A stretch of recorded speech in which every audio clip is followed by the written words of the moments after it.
I need my millennial pieces of shit. I need the respect my time. I got a wife and kids crew. I need the Warriors crew. I need the Optics Nation. Come on, shake it like you move it, baby. Come on and dance with me. We all at?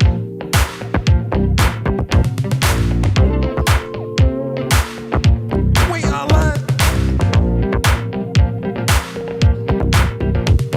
Yo, this music hella groovy. Ooh-wee. Yo, this is shit you be listening to like you go to the roller skating ring, and they have music like they be having music like this playing while you roller skate. You know, you and your girl be like in sync while y'all skate around. Ooh-wee.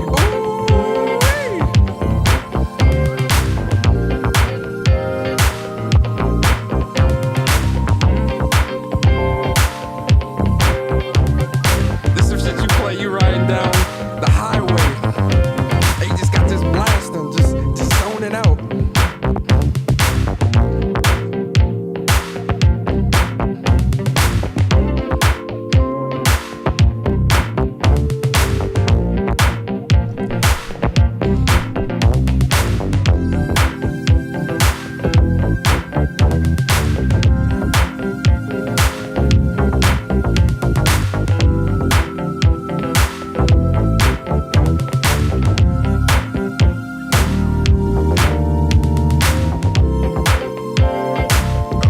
Ooh, turn it up, turn it up, turn it up, turn it up. Where the PlayStation Nation at? Turn up, turn up, turn up. It's a party.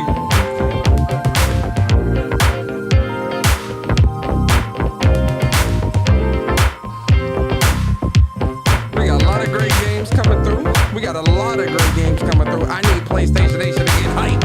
I need PlayStation Nation to get hyped because we got a lot of games on the way.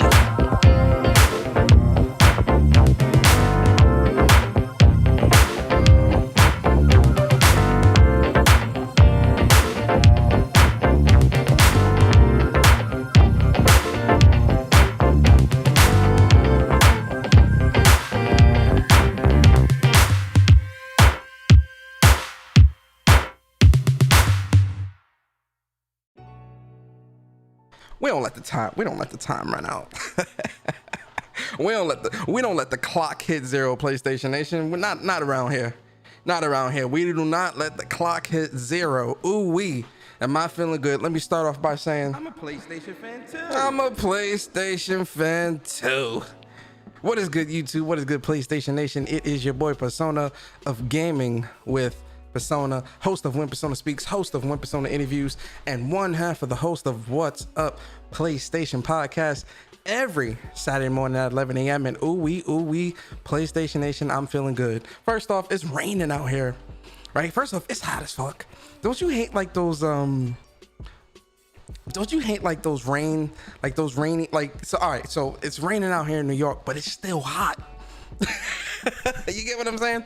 It's raining in New York, but it's still hot as hell. So it's just like a real sticky, because you got the humidity from the heat, then you got the rain, and that makes it real stuffy. Oh man, I hate it. But you know, we gonna push through it.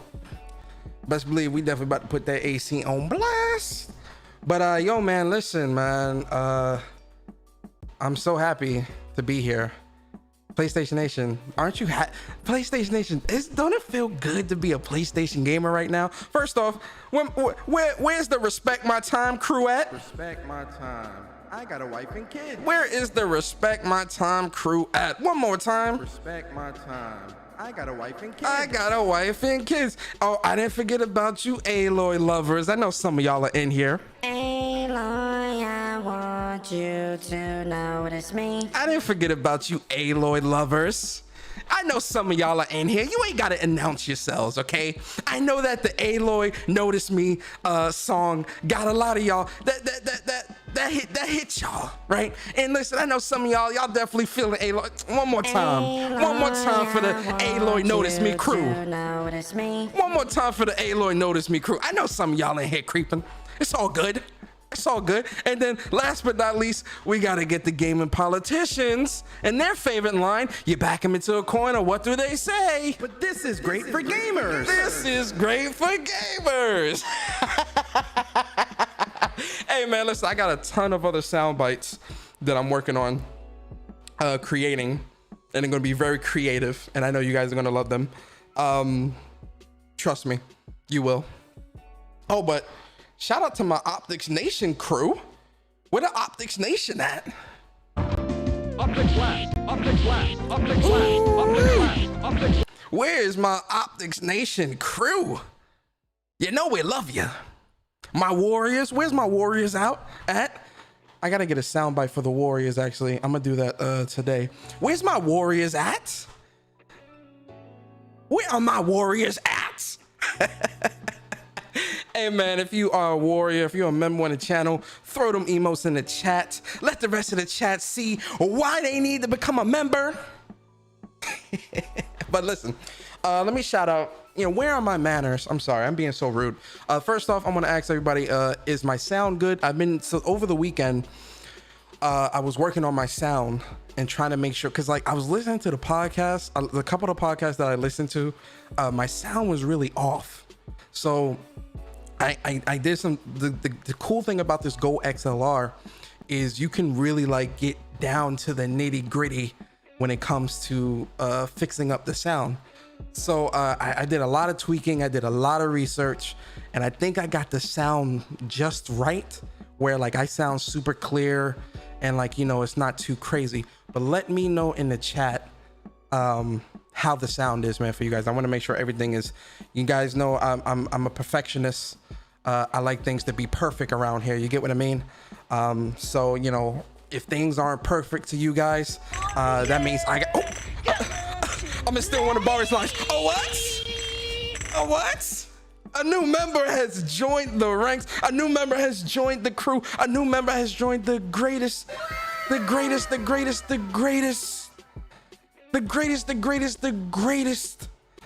gang of all of New York. Yes, that is the Warriors. Ooh-wee.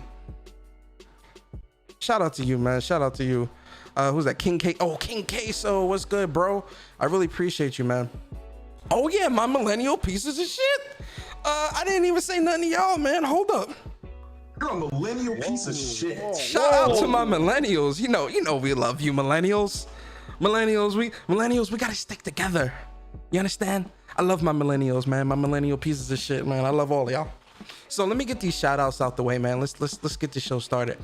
Mr. Go Tryhard Uchiha, how you doing today, man? Appreciate you. What's up, PlayStation? I noticed audio going to the left and right speaker, probably because y'all was moving around. That might be what it is. If it's still doing that, let me know. Yo, Nick, what's going on with you, bro?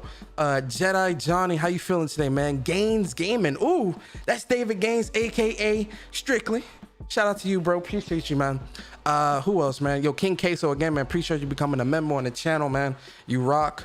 10 Ball Goat, what's good, bro? Appreciate you for the super chat. He says, damn, is it good to be a PlayStation fan? That is facts. No, damn, is it good to be a PlayStation gamer? Let him know, 10 Ball. Don't let anybody stop you from shouting it to the high heavens of how great it is to be a PlayStation gamer. Ooh, are we eating goods? Our bellies is full. You feel me?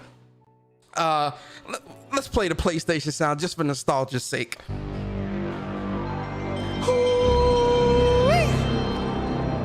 It feels great. It feels great to be a PlayStation gamer. Yo, Blackbeard, what's going on with you, bro? Who else? Yo, Seto Kaiba, what is going on with you? Like, could you read out the 70? Yo, Seto, I was talking to Bari about this morning, bro, where I was looking at that review and I was laughing because I'm like, dude, what are you talking about? You made no sense. Yeah, I definitely want to read that. We'll definitely look at it. Yo, Brigadier Williams, Will the Beast, what's going on with you, bro? Appreciate you, man. Yo, Terry Henderson in the building, appreciate you. Yo, David, why are you not a mod? Actually, let me mod you real quick. We modded up David real quick. Who else? Not Your Mother. That's a very unique name, not your mother. Appreciate you. Appreciate you, man, coming through. Yo, Zuni75, what's going on with you, bro? Appreciate you, Zuni, man, always. Yo, Star Guardian 88 in the building. Bots are getting caught left and right in 8K. Oh, Star Guardian, you already know. You already know we are gonna speak on that, because that is unacceptable. Who else? Quanvo in the building, man. What's good, man? Boy, what a weekend it's about to be. That is a fact. Nick said F the wife and kids this weekend. I'm gaming. That's a fact. Yo, DJ D, what's going on with you, man? Yo, Link, what's going on, brother? How you feeling today? Yo, Dylan Rafferty, what's going on, man? I appreciate you. Aaron in the building. Hey, Ron, what's going on, man? Imagine being a bot right now. Jesus, couldn't be me. Let's all bow our heads and play a song of sadness and sorrow for those that will not be able to experience the greatness that is Ratchet and Clank this weekend. It's hard out here being a gamer. It's very hard out here being a gamer, especially when you don't got a PlayStation. Especially when you don't have a PlayStation 5. Jesus. We all bowed our heads. Let's move on. Shout out to you, Aaron. Who else is here? GN the Don, I appreciate you, bro. Cold Blood Sensei, what's going on? Persona, shut the F up. Oh yeah. I'm sure Craig gonna tell me that at some point today. Yo, Foxing around, what's good, man? Yo, Rob, what's going on with you, bro? I appreciate you, man. Yo, get this work in the building. Appreciate you. Yo, Support Gaming. Been real busy playing Returnal, but need to take a break. Everyone looking forward to June 11th. Yo, Support Gaming, appreciate you for coming through, bro. Yes, man, I'm definitely looking forward to June 11th. I think we all are, right? I don't think there's anybody on this beautiful earth, on this beautiful planet, that is not looking forward to June 11th, because June 11th is greatness. It's next gen greatness. We all can't wait to get our hands on it. It's amazing. We gonna talk about it. Yo, Caleb Kaiser. Yo, Caleb, what's good, bro? Appreciate you, man. Always appreciate you, man. Sozaka, man, appreciate you coming back. Appreciate you so much, man. Or ma'am, man or ma'am. I don't know which one you are. I don't wanna offend you. Yo, Issa, a shout out to the early birds. ISA Issa, appreciate you. Star Guardian was one of the early birds. Requiem of Demons, appreciate you, man, one of the early birds. Terry Henderson, one of the early birds. Mr. Go Try Hard Uchiha, one of the early birds. Foxing around, super early. Caleb Kaiser, super early. And my boy Logical Nonsense, the early birds. They were here before the show even started. I appreciate you guys always and forever. Do me a favor, guys. Can you guys do me a favor? Will you guys do me a favor? I'm asking y'all in the chat. Will you do me a favor? Will you do me a favor? The favor I need you guys to do is hit the like button for me. If you enjoy the content, if you enjoy what I do here on the channel, hit the like button if you can for me. I appreciate that. And also share the stream out. Do that for you. Can you do that for your boy? Can you do that for your friendly neighborhood persona? Can you share the stream out? Can you do that for me? Is that something y'all can do for me? If you can, I appreciate it. If you can't, it's all good. I appreciate you being here anyway. You get what I'm saying? Let me share the stream out real quick. You see, I gotta lead by example. I'm not leading by example, guys. I'm live right now. I'm not leading by example, guys. Stop by if you can. All right, we got the stream out. See, I gotta lead by example, guys. I wasn't leading by example, and that's my fault. Okay. All right. We got all the shout outs out the way. We said what's up to everybody. Right, let me get these 2 super chats real quick. Yo, True Witty, what's good, man? Rip Xbox Series says she will not be missed. Ooh, that's a fact, though. That thing, Link. Yo, Link, man, appreciate you for the super chat, bro. Gonna be a great show. PS5 owners are eating good. That is a fact. PlayStation owners are eating good. And with that being said, let's jump straight into the show. So listen, man, yesterday I couldn't do a show because work, and yeah, it kind of was late. Like I wasn't really feeling it yesterday, I'm gonna be honest.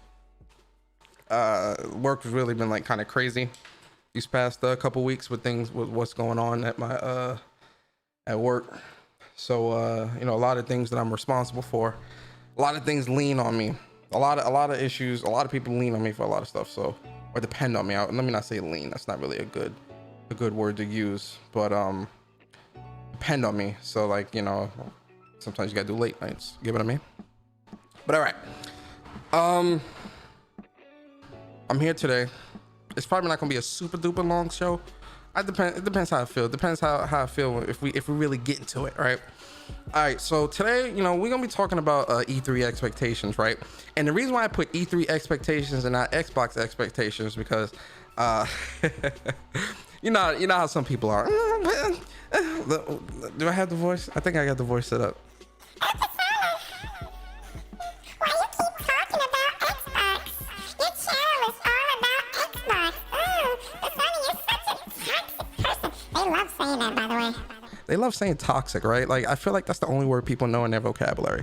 Persona, like, I just hate how, you know, you always talk about Xbox. You always talking about it. You never say anything else about PlayStation. You never talk bad about PlayStation. You're just a fanboy. Lo and behold, I always talk about PlayStation. Right? And the reason why I'm bringing that up is because, you know, shout out to BG, shout out to the Weapon Wheel crew. I had to reiterate that to somebody over the weekend because, you know, someone doesn't watch your content when you know someone doesn't watch your content by the way they judge you or your content, right? Yeah, we talk about Xbox here. Hell yeah, we're gonna make fun of Xbox or whatever case it be when the time calls for it, right?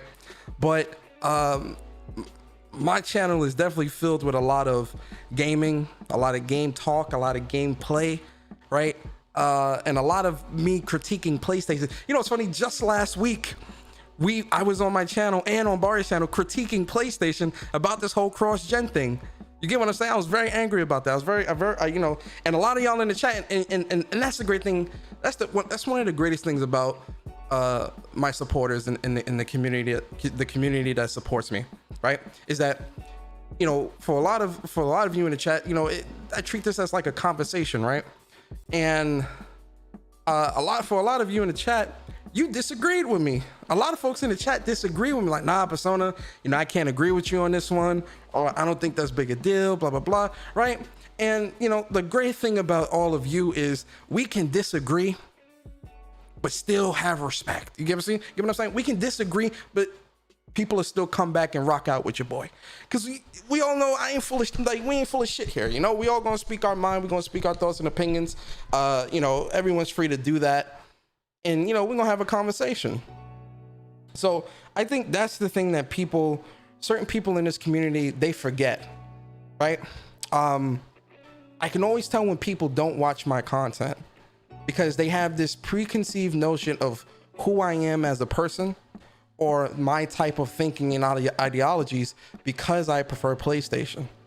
Because I prefer PlayStation doesn't mean I can't be critical of PlayStation, and because PlayStation is my preferred platform doesn't mean that you know, I'm not afraid to say that. You know, I'm always upfront, like, look, I prefer PlayStation. You get what I mean? Like, I don't care how that makes someone feel. You get what I'm saying? I prefer PlayStation. PlayStation is the place where I want to play my games. PlayStation is the best place to play as of right now until they start doing this PC day and date bullshit. But as of right now, it's the best place to play. But you always got somebody that's trying to tell you how to do content. Well, Persona, I just think that, how do I say this? I'm trying to be nice, Persona. You know, I watched one of your streams for like 3 minutes, and I don't know, I just don't really like your content. You're too negative. You're too raw. You know, it's just not for me. You need to talk more about video games. Like, what games do you play, Persona? Why don't you talk about that? Why does it always have to be about Xbox and PlayStation, Persona? I don't like that. Even though I only watch one podcast for 5 minutes, I just don't like it. And I'm just sitting there like, well, did you look through the content, the catalog? Did you look through the catalog of content? It's plenty of things on there. Pick something. You get what I'm saying? Pick something. You get what I mean? But we gonna see. Here's the other side. Here's the other side of it too, right?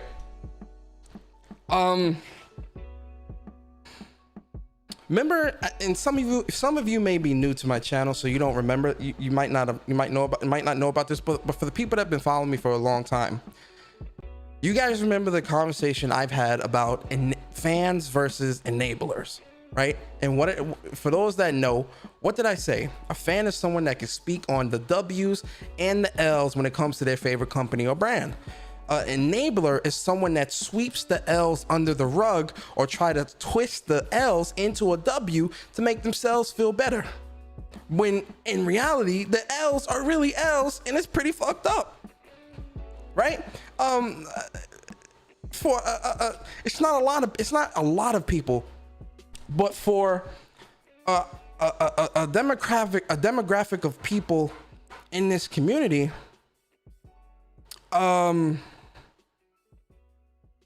they view themselves as fans, but their actions show that of an enabler.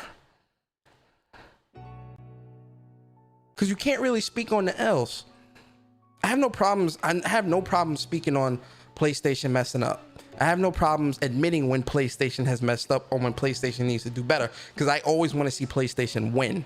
You get what I'm saying? I always want to see PlayStation win. Always. So if PlayStation is moving in a way that I don't agree with, I'm gonna speak on it. Yo, Ice Queen, what's good, man? PS5 only gamer, what's up? Who else? Jacob, what's good, man? Brandon G, what's up, man? Appreciate you. Magnificent Black, what's good, bro? Shout out to all y'all, man. I appreciate y'all. Yo, Rollo got in the building. Jacob, everybody, appreciate you guys so much. So yeah, I just wanted to say that, but that's why I didn't put, let's talk about, even though, and you know what's so funny? Here's the funny thing about E3, right? You know, for me personally, the conference that matters the most is definitely Square Enix. And I think we all know why.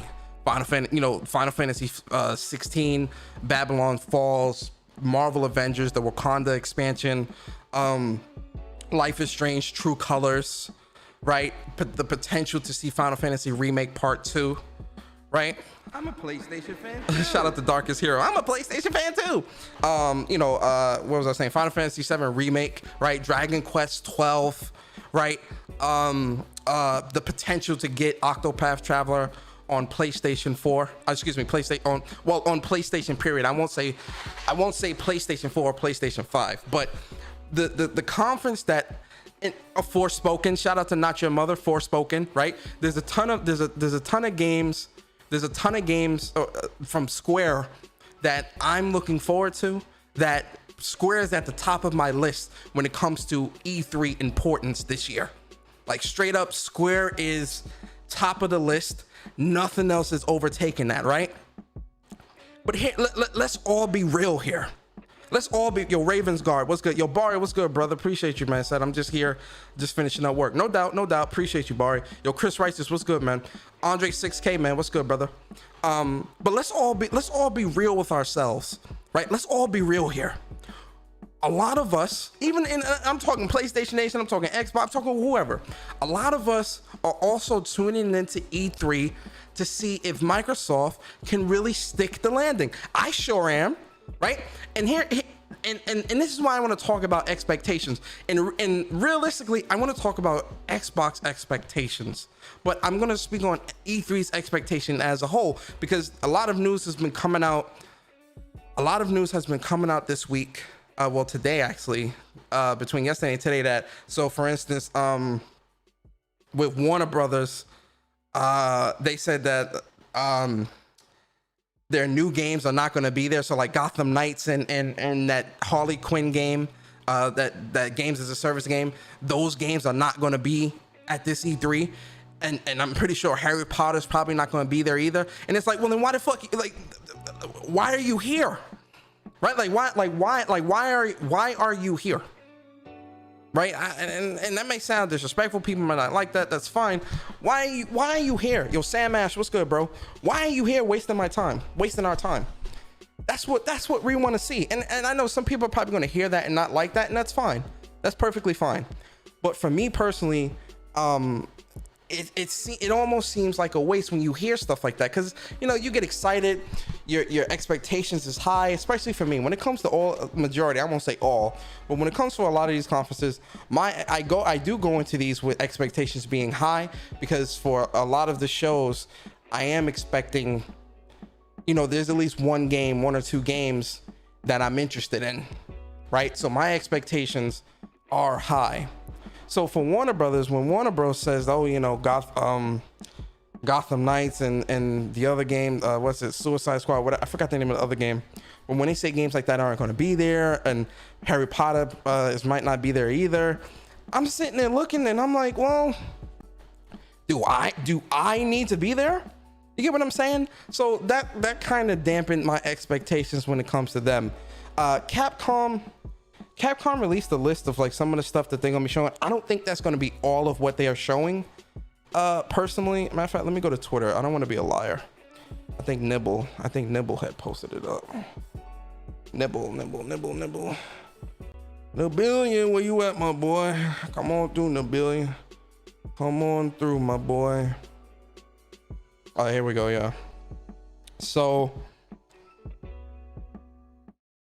we look at something like this, and, I'm like, all right, this is pretty decent, I guess. Capcom showcase Monster Hunter Stories 2, Monster Hunter Rise, Resident Evil Village, the Great Ace Attorney Chronicles. That's cool.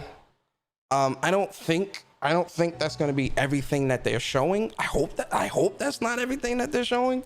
But my expectations for that are pretty high, because I want to be wowed. I want to be amazed. Are we going to get a Capcom? Are we going to get a Marvel vs. Capcom 4 or 5 announcement, or whatever the case may be? Can we get something like that? Would we get the Street Fighter 6 announcement, right? And see some gameplay of that, or see a trailer of that, or something like that.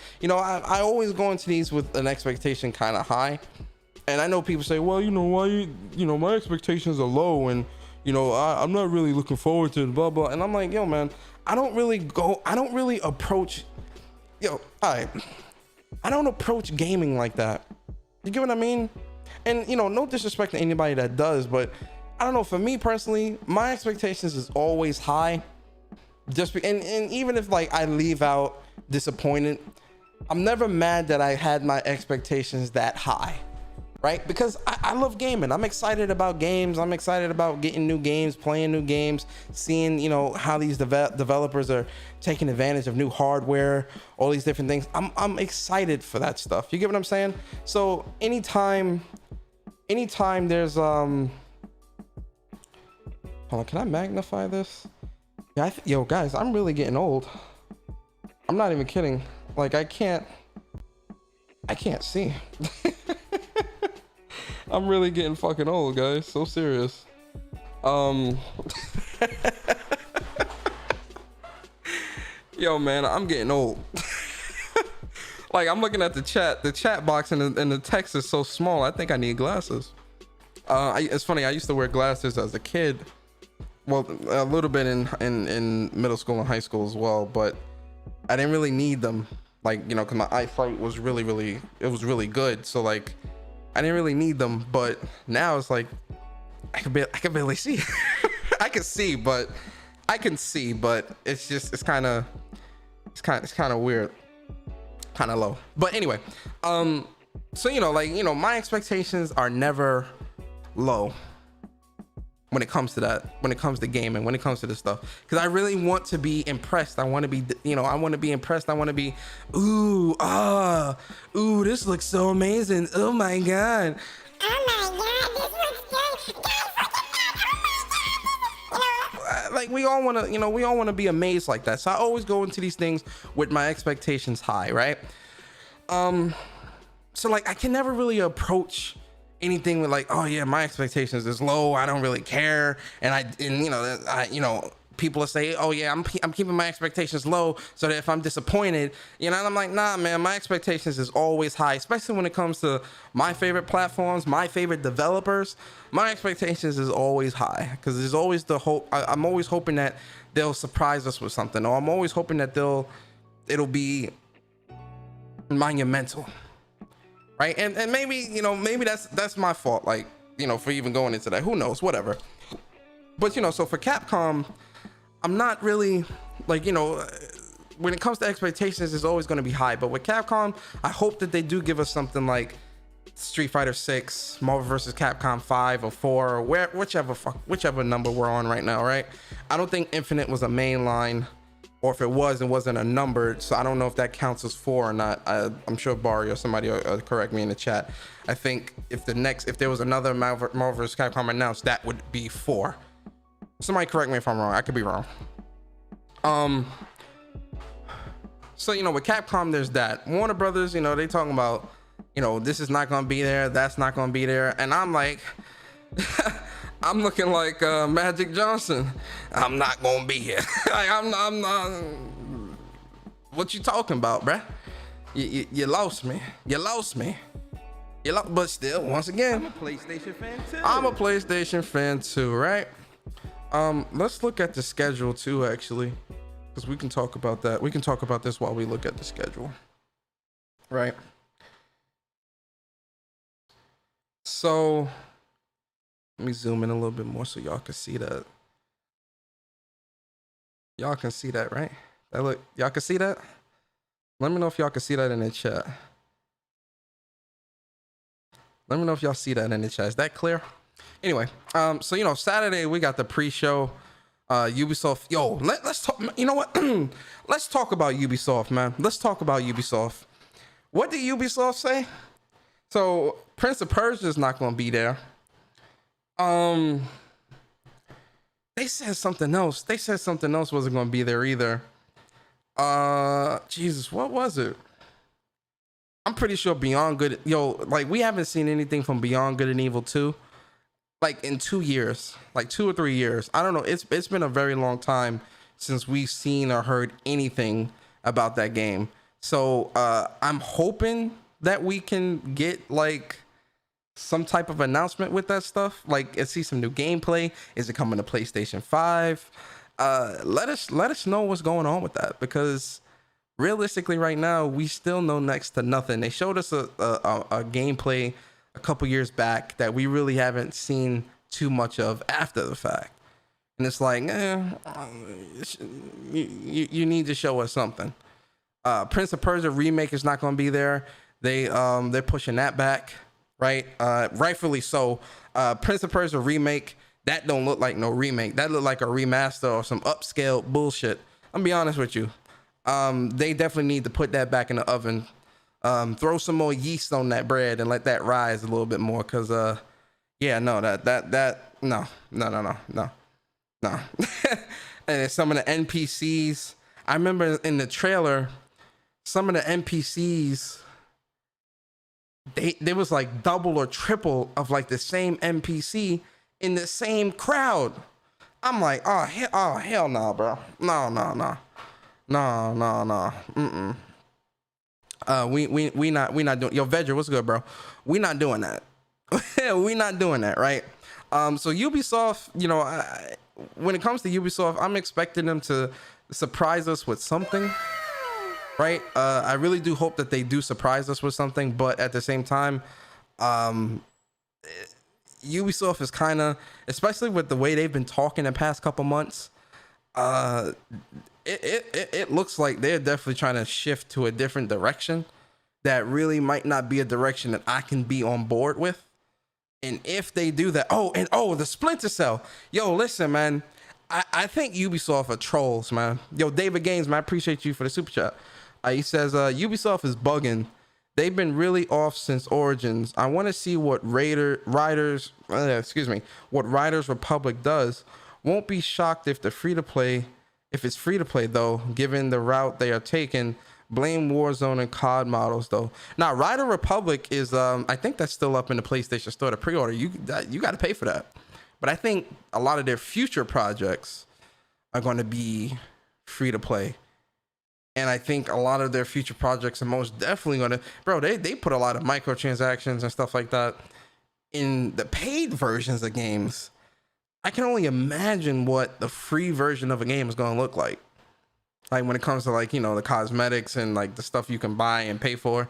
Yo, Phil Collins, what's good, bro? It's gonna be a lot. It's gonna be a lot when it comes to that. But the other one was Splinter Cell. I remember seeing that news where Splinter Cell is gonna be in this free to play shooter or some bull, and I'm like, bro, you people need help. Like I'm not sure who you are listening to or what service model you're. No, you know what? Let me scratch that. Let me not say that because I do know it's the Fortnites and the Apex Legends and the CODs. You know, it is that. I think that's what they're looking at, and that's everyone's trying to chase that dragon. Right, everyone's chasing that money, and I get it. Right, you know, you see a company like Epic go from 800 million net worth to 20 billion in the span of 2 to 3 years, most of which because of the success of Fortnite.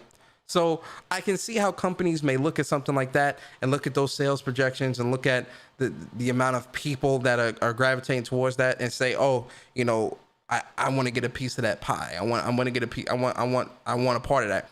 The problem with a lot of these companies and the route they're taking when it comes to this, because even with see what makes Fortnite, Apex, and Warzone so special is the fact that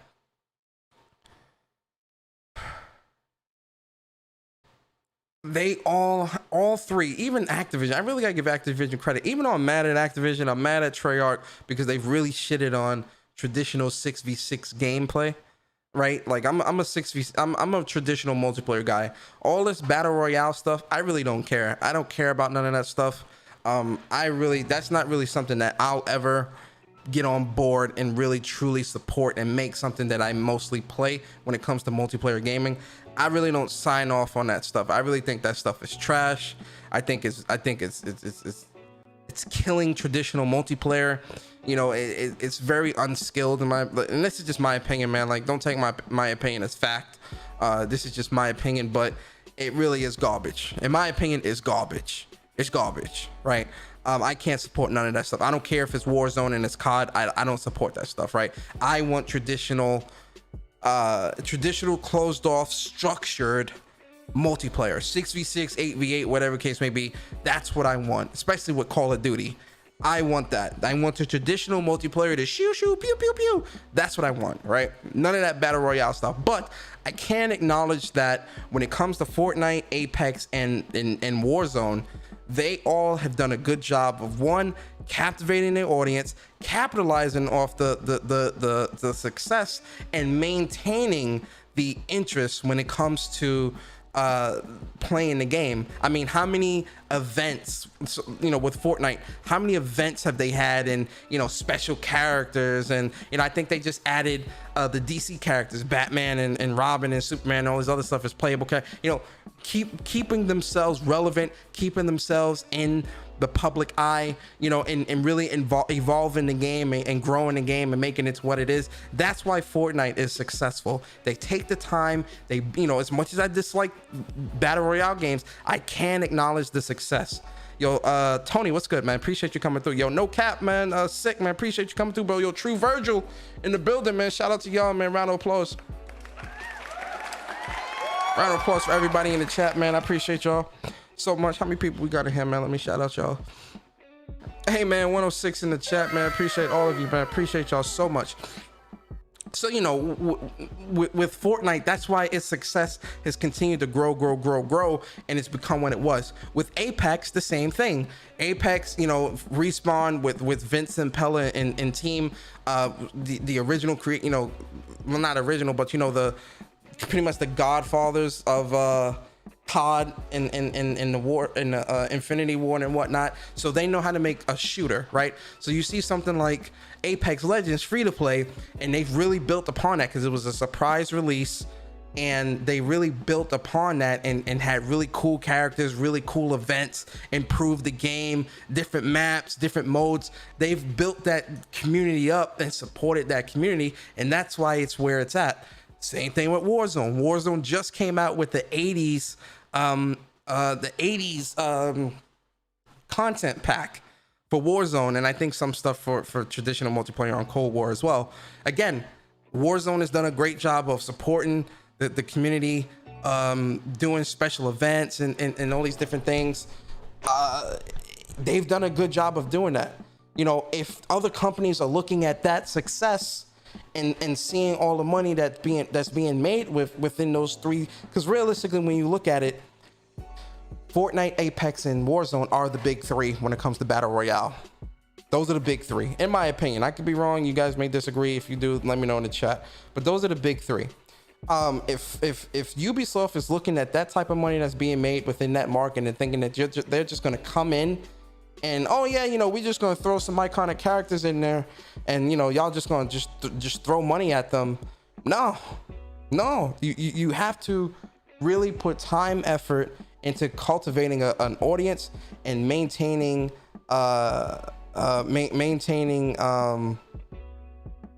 maintaining the game and doing cool events and things like that can draw new people in. You get what I'm saying? You guys get what I'm saying when I say that? Let me see what the chat's saying. Battle Royale feels stale to me now. That shit feels stale since the day it released, in my opinion. I think Overwatch might still be popular. Oh, Tony Kennedy said, sup Persona, hey, I got a PS5 today. Hey, welcome to Next Gen. Tony, man, welcome to Next Gen, bro, man. Appreciate you. I'm glad you finally came into Next Gen, man. Good stuff. True Virgin said, I wish I could play the sad music you play for Bari right now. The sad music? Oh, you're talking about the Naruto music. When the time calls for it, we'll get the music when the time calls for it. You got me. Yo, Star Guardian, man, appreciate you so much, man. So super chat. He says, it's a if you can't beat them, join them mentality when it pertains to these battle royale shooters. Foregoing originality just to simply fit in. I agree, but I think when it comes to Fortnite, Apex, and Warzone, I do think that those three genres, those three games, though, even though they all are within that battle royale genre, I do think that they actually do a good job of differentiating themselves and making themselves stand out. I do think they do a good job of doing that because all three of them are seeing really good success. You get what I'm saying? And all three, especially when I look at gameplay and stuff like that, and even when I play, all three feel very different to me. You know, so you know, it's pretty cool. But you know, if Ubisoft is going to be doing something like that, they need to be ready to really support that community and really build up something that's going to get them the money. If you're just trying to get a quick buck, it's going to crash and burn like a lot of these other free to plays that no one even looks twice at. They'll play it for like a week, 2 weeks, maybe even a month, right? What's another example? Among Us. You know, it won these awards. You know, personally, it doesn't really look like my cup of tea, but it won all these awards. Blah blah blah, all this other stuff.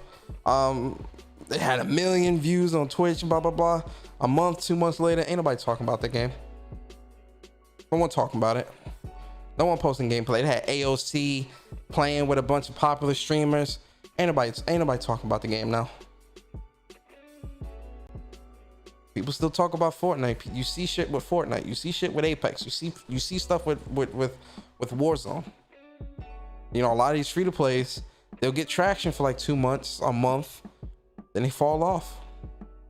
Yo, Stu Jersey, man, appreciate you for subscribing, man. Hope you enjoy your stay. Yo, Jay Summers, what's good, bro? Appreciate you, man. Appreciate you.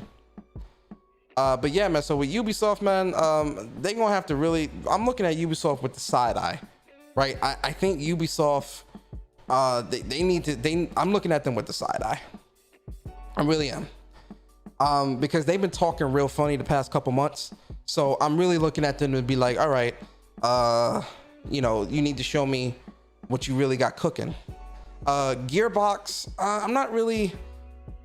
I'm kind of like whatever with Gearbox. It's like, I'm kind of going in there neutral, right?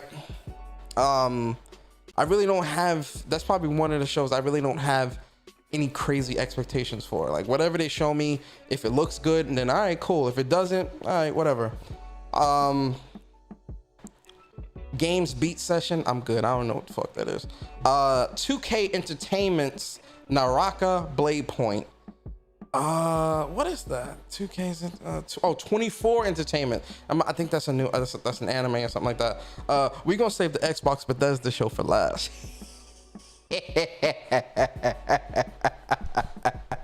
Wait, no, let me do the gaming politician laugh. Xbox, are you ready for me? So yeah, we'll save Xbox for last. Square, I already talked about Square, but just to kind of recap with Square, they're at the top of my list when it comes to excitement for me. It's a lot of games from Square that I'm really looking forward to. I'm really looking forward to, again, Babylon Falls, Marvel Avengers, Wakanda, and seeing Spider-Man. Hopefully they'll see Spider-Man. Yo, Jack Move Johnny in the building. Shout out to my boy Jack. Talk to him, Jack. Let him know. I'm a PlayStation fan too. I'm a PlayStation fan too. Let him know, Jack. Shout out to my boy Jack, man. Appreciate you, brother. So, you know, with Square, like I said, Babylon's Falls, Marvel Avengers, the Wakanda expansion, I definitely want to see how Black Panther is going to be in terms of how he fights. I have a strong, sneaking suspicion. I'm not an insider. I'm not an insider, guys. I'm not an insider. My trophies are public. Bar is the insider. His trophies are private. He's the insider. I'm not the insider. My trophies are public, but I have a sneaking suspicion that Black Panther is going to fight like Wolverine, because even when you look at Marvel vs. Capcom Infinite, Black Panther kind of a lot fights like Wolverine in that game. I think they're definitely going to give him that type of, you know, he's a panther, right? It's Black Panther, right? He's got claws and all that stuff. He's got agility. I hope they do make him fight like Wolverine, because I would be extremely happy. Even when you look at what's that, Marvel Alliance Black Order, he fights like Wolverine in there as well. Even though Wolverine is in that game, he kind of fights a bit like Wolverine as well. So I hope that they do make him like that in terms of his moveset. So, and then Spider-Man, I'm really excited to see how Spider-Man is going to be. Man, I cannot wait to see how Spider-Man is going to fight. And I also can't wait to see the tears. You know, get your jars ready, guys. It's going to be a lot of tears.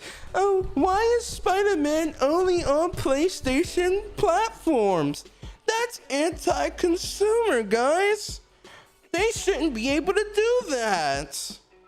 Oh my God, that's so wrong. And you know what I'm gonna say, right? I'm gonna hit them with one of them neutral lines. But this is great for gamers. This is great for I'm gonna hit them with one of them gaming politician lines, guys. But this is great for gamers. I'm gonna hit them with one of them gaming politician lines, man. So Babylon Falls, Marvel, Final Fantasy 16. Again, I'm very excited for this game. I need to see more. I hope we get a release date. I'm hoping we get a release date. I hope we get it. I hope we get a release date. Babylon's Falls, Octopath Traveler, which, you know, I already bought Octopath Traveler on Nintendo when it first released, right?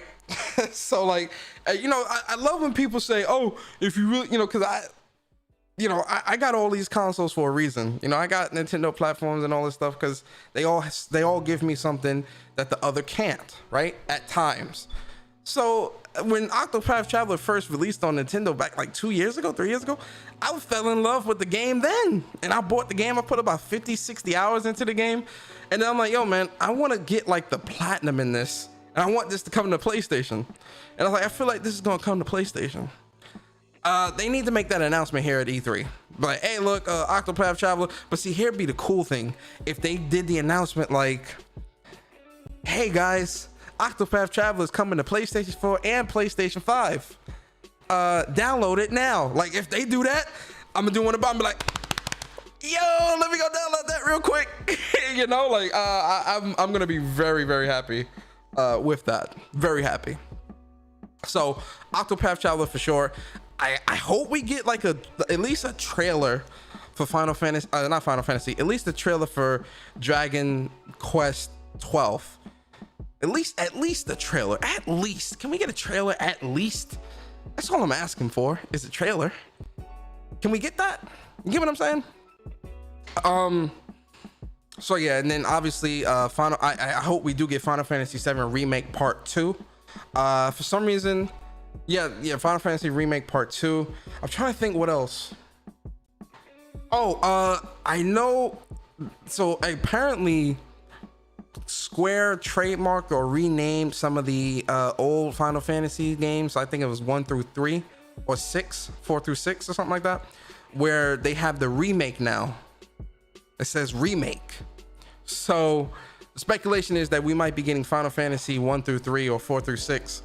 We might be getting remakes of those old Final Fantasies. I'm not gonna lie, I would love a remake of 6, and it don't even got like the remake doesn't even have to be on the level of Final Fantasy 7 Remake.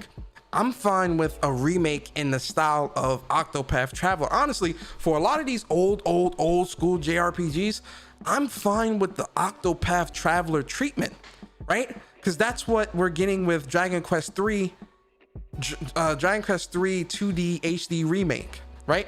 It's pretty much in that Octopath Traveler style. Like it's, you know, it's been brought up to that.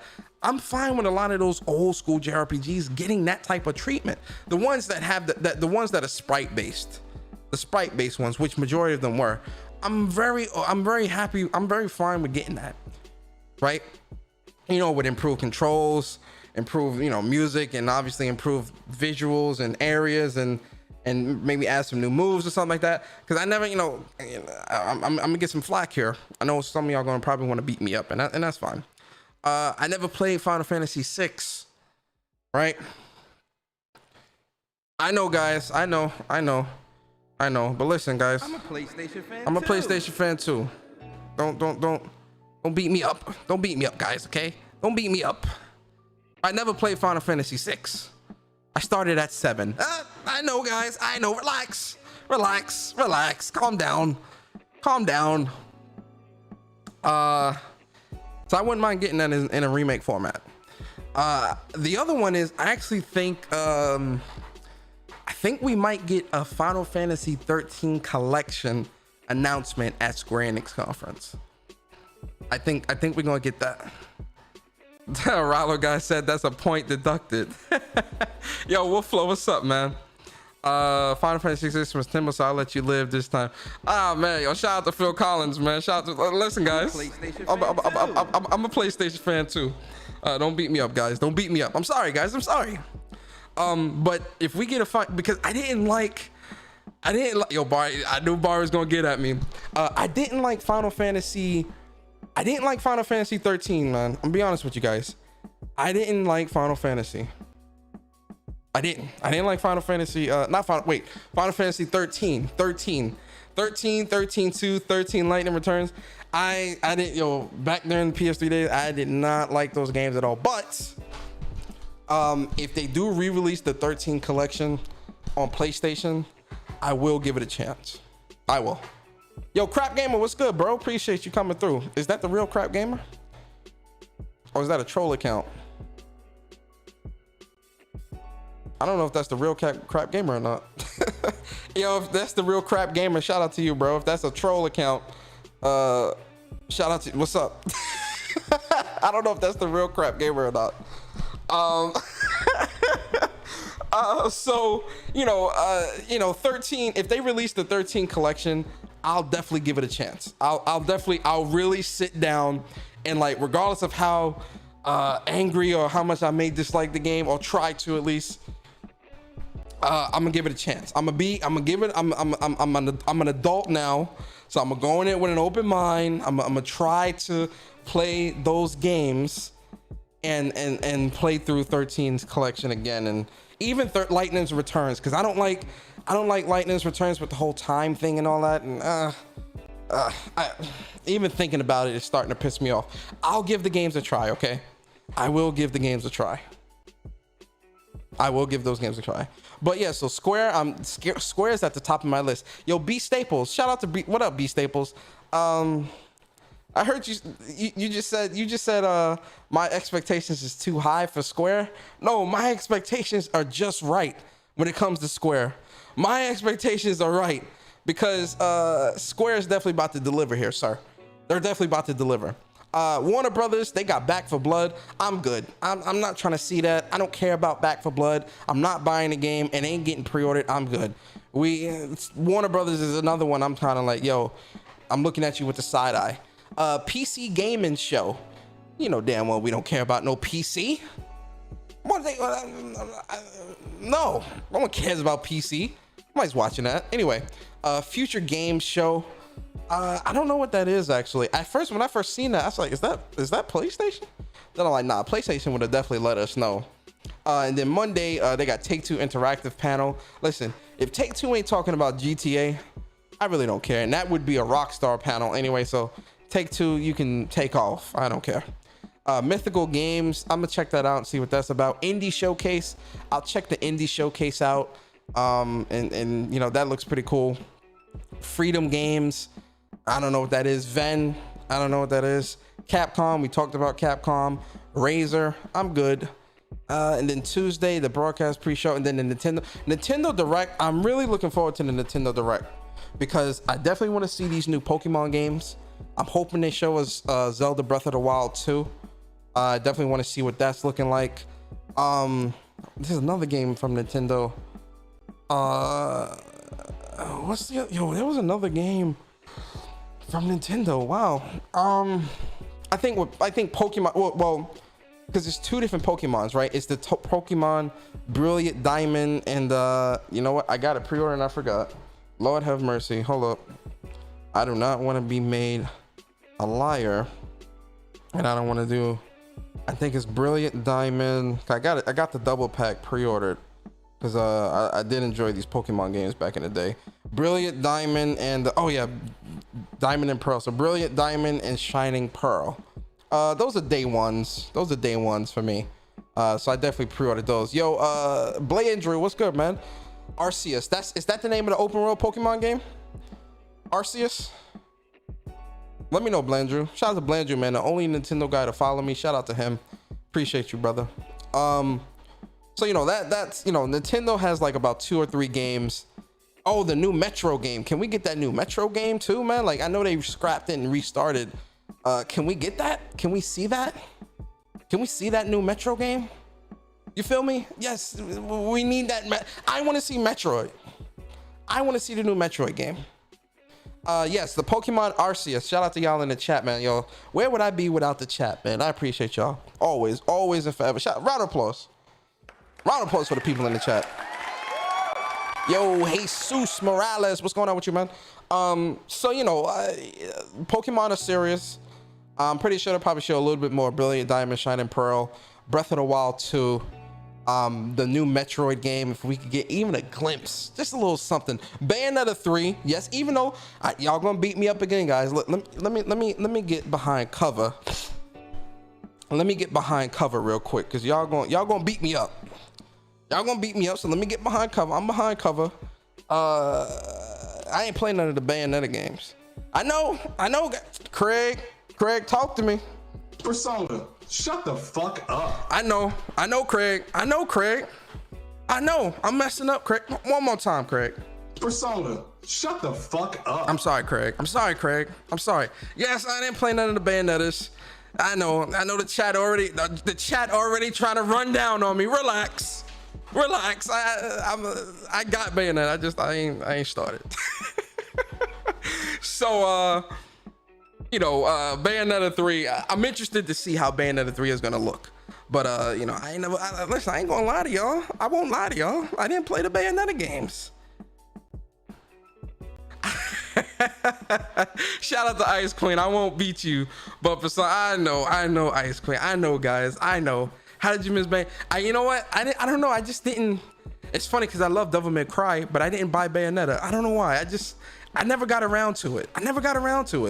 I'm sorry, guys. I never got around to it. But I do have Bayonetta 1 with the Bayonetta and the Vanquish collection. So I do have Bayonetta 1 and I do have Bayonetta 2 on the Switch. Was it on this? No, I don't have Bayonetta 2. Don't make me a liar. I got Bayonetta 1. I got Bayonetta 1. I got Bayonetta 1, all right? So cut me some slack. I'll play it. I'll get through it. But I do want to see what Bayonetta 3 looks like. Oh, nah, man, listen, man. Nah. He said he against me. Yo, Bari, chill. You know I love my female protagonist, man. I love my female protagonist, man. Aloy, I want you to notice me. Notice me, Aloy. Yeah, there's that. So with Nintendo, I'm actually really looking forward to Nintendo this year. Shin Megami Tensei 5 as well. Definitely want to see what that's looking like if they put that out there. So with Nintendo for sure, definitely want to see that. So I'm definitely gonna be watching that show. And then Bandai Namco Entertainment. Now listen, Bandai is in a really sweet spot for me, man. Bandai is in a sweet spot for me because Bandai, they got Tales of Arise dropping in September. I'm hoping we get some more gameplay of that. Right, I definitely want to see a little bit more. I want to, I definitely want to watch a couple more dev interviews and see some more gameplay. Probably get some introduction of some of the other characters. They ain't gotta release too much. You get what I'm saying? They don't gotta release too much. But I definitely would love to see some more Tales of Arise gameplay. Shit, man, can we get? I'm trying to think of what else would be coming from Bandai. I can't really think, nothing else is really coming to mind at the moment. I know I'm probably missing one or two things, but for Bandai Namco, the thing that's biggest for me, the most important is Tales of Arise. Tales of Arise, hands down. Like that's at the top of the list for me. Oh, Elden Ring is Bandai? Elden Ring is Bandai? I said Elden Ring. I definitely want to, you know what's funny? I'm saying I want to see Elden Ring, and I don't even really play Souls games. You get what I'm saying? I do want to see how the game's gonna look though. I don't think gonna put out. Oh, wait. What's the fighters like game they said they were making? Oh my god, I just had the anime in my head. Demon Slayer? Is it Demon Slayer? Souls? No, not Demon Souls, obviously not. Demon Slayer. That Demon Slayer fighting game, I think that's with Bandai Namco as well.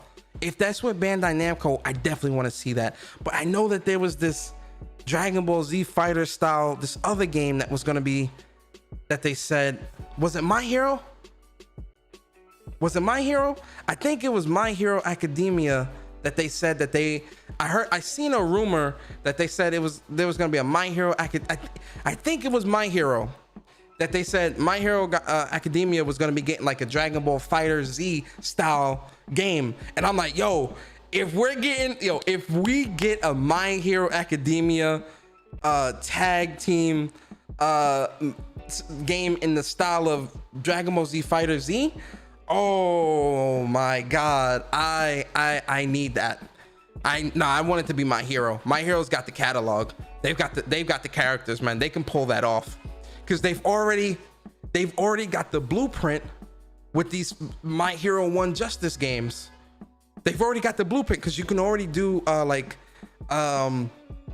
assist moves and all this stuff, and like you can do some pretty good combos. Having that in a Dragon Ball Fighter Z setting, hey man, I need that. Oh my god, that would be so great. Yo, if they show that, I'm gonna be hyped. I'm gonna be really hyped. I'm not even kidding. I'm gonna be really hyped. That's gonna be really dope. That is gonna be really, really dope. I'm not gonna lie. Shout out to everybody in the chat, man. I appreciate y'all so much. Y'all are so awesome. All right, let's talk about Xbox. Let's talk about Xbox. Get your tinfoil hats, ladies and gentlemen. Get your tinfoil hats, cause it's time. Get your tinfoil hats.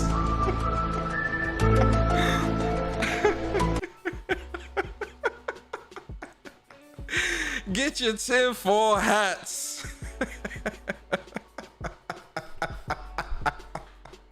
Hey, yo, y'all mean in the chat, man. Chris said low expectations. Yo, y'all are mean in the chat. Yo, chill. Be nice to Xbox. At least they're trying. They spent 7.5 billion on Bethesda. They trying, guys. Cut them some slack. All right.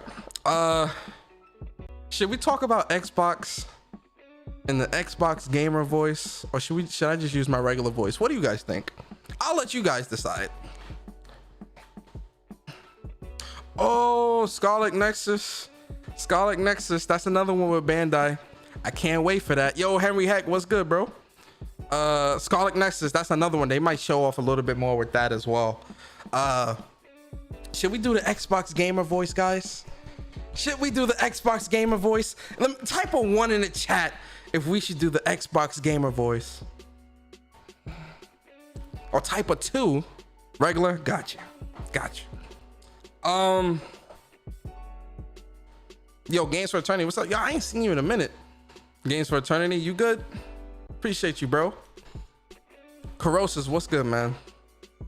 All right, guys. I'll switch off between the two. I'll play around a little bit. All right. So with Xbox and Bethesda, to the Aloy notice. So with Xbox and Bethesda, yo, David Shamir, what's good, man? So with Xbox and Bethesda, I'm gonna start off by saying this. A lot of Bethesda's games, the only games that really like pull me in when it comes to Bethesda is Wolfenstein and Wolfenstein. It's another game. There's another one. I'm missing the other one. It's Wolfenstein. You know what's funny? Because my first Fallout was Fallout 4. Everyone kept saying, oh my God, Persona, you gotta buy this game. You gotta play this game. It's so great. Fallout is such a great series, right? As soon as I booted up Fallout, Doom. Doom is another one that I like. I like Doom as well. Thank you, Jesus. So as soon as I boot up Fallout 4, I'm sitting there and I'm like, why does shit look like this? Why does this shit look like this? What the fuck? What is this? What is this? Like, dude, is the graphics gonna get better? Why is this so buggy? Yo, I'm not kidding, guys. When everyone was telling me, oh yeah, gotta play Fallout. Fallout is great, because I really didn't play. I'm not really that big into Western RPGs, right? The only Western RPG I really like is Dragon Age. Outside of Dragon Age, I'm not really a Western. I'm really not a Western RPG guy. You know, I played Oblivion back in the day. I didn't beat it, right? I ain't gonna sit here and lie to you. I played it. I did not beat it. I'm not really a Western RPG guy, right? So I'll put that out there as a disclaimer. I'm mostly a JRPG guy. Yo, Corey, same thing with Mass Effect. So with Mass Effect, it was the same thing. I didn't play none of the Mass Effects. I started at Andromeda, right? Everyone, oh my God, Mass Effect is the greatest thing since sliced bread. Persona, you gotta play the game. It's amazing. You gotta play it, Persona. You gotta play it, right? So I buy Mass Effect Andromeda, and when I tell that to people, they say, no, Mass Effect Andromeda don't count. That game is ass. But I played Andromeda, and I'm like, and I really, guys, I put like maybe 40 hours, 50 hours into Mass Effect Andromeda, maybe a little less, maybe like 35, 40, yeah, about 40 hours. I was like, yo, what the hell is this? I can't play this. I can't play this. This is ass. And I tried on multiple occasions. I tried to go back and play them again or whatever. I'm talking about Andromeda. I tried to go back and finish through the story and all this. I just couldn't, bro. I'm like, yo, this is ass. This is ass. Hey man, this was on PS4, B Staples. That's why it was on PS4. But at some point I'll buy the the Mass Effect Legendary Edition, and play through the first 3, because everyone says no, the first, you gotta start from the beginning. Those games are amazing, blah blah blah. I'm like, all right, so I'll try the first 3, and see if I like them. I won't hold my breath though. So with Xbox, man, I see, and it's funny because we talked about this on Bari's podcast last week too. Speak from the heart. Shout out to Bari. I see a lot of people talking about lowering their expectations when it comes, and I'm talking about like Xbox people. I'm not talking about PlayStation people. I'm strictly talking about Xbox people. And I see a lot of people saying they're lowering their expectations and not expecting much. And no, this isn't the show, the next show. And no, not this show, the next show. And I'm sitting there and I'm like, yo, man,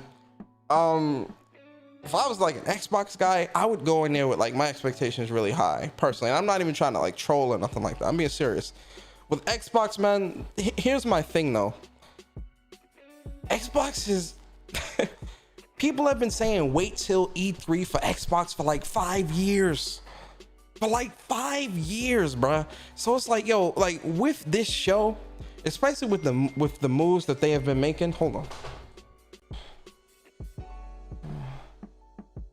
Hold on. I'm sorry, guys. 1 second. I just got a text. Doing podcast.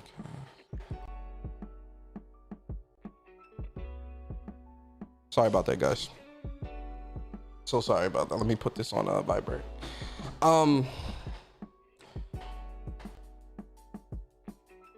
They love the teddy bears, man. Anyway, so with Xbox, people have been saying wait till E3 for years, and then we get to E3 and it's lackluster, it's disappointing. It's like, yo, what is going on, right? So when it comes to this specific E3, man, I'm really going, and I mean this, I'm not trolling. When I know some of y'all gonna be like, Persona, what you talking about? Just hear me out, man. It's all gonna come full circle. It's all gonna make sense. I'm going into this E3 for Xbox with high expectations. I know y'all already want Craig to tell me shut up. I'm gonna get it out the way. Persona, shut the fuck up. Yeah, let's go ahead and get that out the way. Let's get that out the way. Let's get it out the way, because I already know. One more time, because I know y'all want it to be said. Persona, shut the fuck up. Listen, I'm going into it with high expectations, but it's going to make sense. It's going to come full circle. Let me explain my stance. And then we'll move forward. I'm going into this with high expectations because I definitely want Microsoft to get a W, because they have not been getting W's for years. They need to compete. Right? Especially when you buy somebody like Bethesda, you put 7.5 billion into them. Then you're talking about, you got 23 studios, all these different things. I want to see what these 23 studios have been doing. My expectation is of Microsoft / Bethesda is I want to see what you all have been working on for a long time, because we really have not seen anything. We seen Hellblade 2 in 2019 at the Game Awards and have not seen anything since. But they talking about Iceland and showing cosplay and early nobody like that stuff is cool in them, but you got to read the room. You get what I'm saying? I'm not saying that people don't want to see that stuff, right? And see, here's the thing. A lot of people can't accept the fact that PlayStation and Xbox are playing by two different sets of rules, right? PlayStation can release something like the most recent Housecast from Housemarque, where they went to the woods in the icy area and was just, they had like this cool little adventure together and was talking about the game and their inspiration and stuff like that. Housemarque can release something like that because they just released a AAA high quality game, which is Returnal. So they can do stuff like that, right? The rules don't apply though. When you look at Xbox, Andrew Wilkins, what's good? Stranded, what's good, man? Zuni, I don't know if I said what's up to you. What's good? Yo, Buck, what's good, bro? When you look at somebody like Microsoft that has not been delivering in that regard when it comes to next gen games, next gen experiences, haven't released first part, no launch games, Nothing. Like virtually, when you look at it, they haven't released anything. And then when you look at games that did release that was supposed to be quote unquote exclusive to PlayStation, exclusive to Xbox, again, like Falconeer, which is now coming to PlayStation, already on PlayStation. The Medium, which is slated to be, has been rated for PlayStation, right? Cuphead from last gen, right? Even though it's not fair to really bring that up now, but I'm bringing it up anyway because why not? So when you look at the traction, right? It's the same rules do not apply. And I know when people hear that, especially people that are on that side, when they hear that, they can't accept it. When they hear that, they get mad because they think, oh yeah, you're being a fanboy, blah, blah, blah. Put the fanboy stuff to the side. Ladies and gentlemen, I want to ask you a question. We got 120 people in here. I want to ask all of you a question, right? This week alone, let's just play inside the realm of this week, just this week, because if we did the entirety of last year and this year, it would be a slaughter. So let's level the playing field just within the realm of this week. Guilty Gear Strive, Final Fantasy VII Remake Integrated Intermission, Ratchet and Clank Rift Apart, which we'll talk about that in a bit. But those 3 games alone trump what Xbox has put out for the past 3 years. The same rules don't apply. Let's lower the playing field even more. Let's just stick to first party games. Ratchet and Clank Rift Apart. That comes out Friday. That's a next gen only title for the PlayStation 5. Ratchet and Clank Rift Apart. Right? What from Xbox has released since, I'm not even going to do 3 years. Let's just do this year. What from Xbox has released this year that is on the level of Ratchet Clank Rift Apart? I'll wait.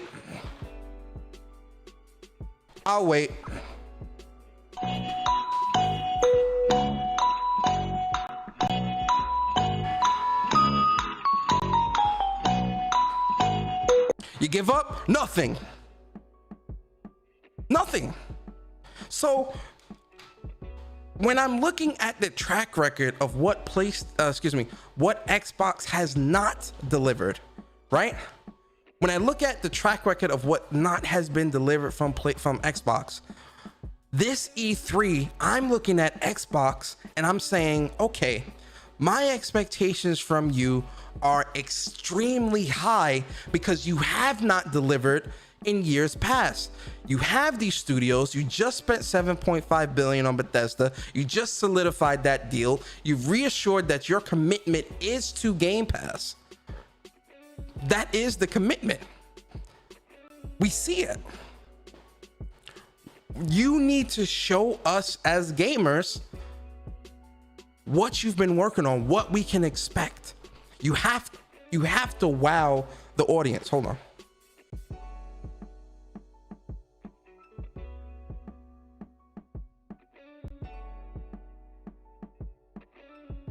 Excuse me, I was getting thirsty. You have to wow the audience. So when I'm looking at Xbox, my expectations are high because you have the studios, you have the manpower, you have that now. So that isn't an excuse anymore. You have that now. We want to see what your developers have been at work doing. We want to see what's coming down the pipeline. We want to be impressed. We want to say, I want to walk out of there and say, damn, Microsoft really did their thing this show. I really want to say that. Because for the past 5+ years, they have not. And no fanboy stuff. They just have not delivered. Corey says, that's not fair, Persona, because nothing has released at the level of Ratchet and Clank probably ever except Sony PlayStation games. Corey, okay, I'll accept that, Corey. I'll accept that, and I'll challenge it with this. Do Xbox and PlayStation both not have generation 9 consoles? Is the Xbox Series X not on paper the more powerful console? 12 teraflop. You know how people say 12 versus 10? 12 versus 10! 12 versus 10, guys! It's 12 versus 10, guys. Xbox has 12 teraflops. It's a better console. Machine learning, VHS, VRS, all the things. Yes, I'm a space out. Oh my God, the Xbox is the greatest console in the world. Is that not what's been going through? Go look at the podcasts. Go look at other podcasts. Go look at tweets and all this other shit. On paper, it's a stronger console. On paper, Xbox has more studios. On paper, Xbox has more money. Right? Let's use that. Let's use the logic that a lot of people like to use when they try to down PlayStation. Microsoft has more money. Microsoft has more studios. Microsoft has the stronger console. Am I right or wrong? In those three categories, Xbox comes out on top. Why is it not producing? Why is it not producing? You look at PlayStation from the launch of the PS5. I'm not even talking about Last of Us 2 we just gonna talk the launch of the PS5. We just gonna talk the launch of the PS5. The launch of the PlayStation 5. Miles Morales, Demon's Souls, Sackboy, Destruction All Stars, Returnal, Ratchet and Clank Rift Apart. Hello? Sour Kush, I agree with you 100%. I'm using the argument that they use. But you see how foolish it sounds? Sour Kush, I agree. But you see how foolish it sounds? Godfall, shout out to you, Games for Eternity, Godfall. The console that's weaker, from what people are saying, the console that's weaker, the console from a company that doesn't have a higher net worth than its competition, the console that has on paper less studios than the one that has more, is producing more. Why? How? Somebody talk to me. How? So when I'm looking at Microsoft, especially going into this E3 with all that stacked up, 23 to 25 studios, billions upon billions in the bank, Game Pass, being competitive, doing all these different things. When I'm looking at all that, I'm looking at this E3 and I'm saying, well, shit, okay, Microsoft, I need you to wow me, dazzle me. My expectations is in space. I'm about to hit Mars. That's how high my expectations are when it comes to Xbox. Now, will they deliver? That's a different story. But my expectations, when you look at how they're propped up, is that they have to deliver. They have to. There is no, wait till next E3. There is no wait till next time. No, because we are in a new generation. Ladies and gentlemen, hear me out here. We are in a brand new generation using the same talking points. No, not anymore. This isn't 2013. This isn't 2016. And this damn sure ain't 2020 before the launch of the consoles. No. You just spent $7.5 billion. Show us why. Show us why. Show us what you have cooking. We can't go through another console generation with the same talking points. It's just not going to happen. It's just not happening, man. We're not using the same talking points, right? It's just not happening, because when it comes to PlayStation, those talking points get thrown out the window. People expect nothing but greatness from PlayStation. They expect nothing but the best. They look at every PlayStation game under a microscope. They expect nothing but the best. And what does PlayStation give you? The best. The best. The best. Oops. Oh no, I didn't want to play that. I want you to notice me. I messed up. I was gonna play the other one. I'm a PlayStation fan too. I didn't want to play the A-Lone one. I'm sorry. I wanted to play the I'm a PlayStation fan too. But I'm being real here, guys. Am I off base here? Am I off base here?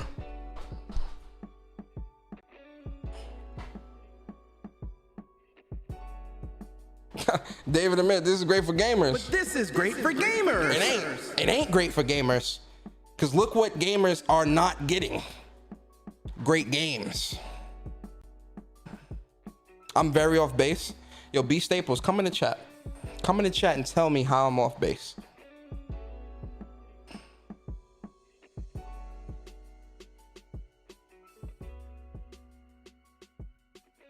Come in the chat and tell me how I'm off base, B Staples. I definitely want to have this conversation. I definitely want to have this conversation. Because my expectations are high.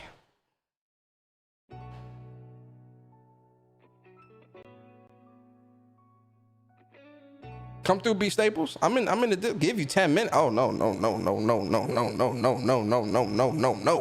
Give you 10 minutes. Oh no. We're gonna be on the next topic in 10 minutes. Oh no. No sir. No sir. No sir. That man said 10 minutes. No sir. No sir. We gonna be on the next topic in 10 minutes, sir. Oh no. That boy said 10 minutes. You crazy?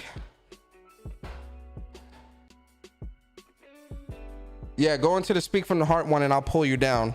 I'm in the lock Discord. That's why you can't see me. Go into the Speak for the Heart one and I'll pull you down.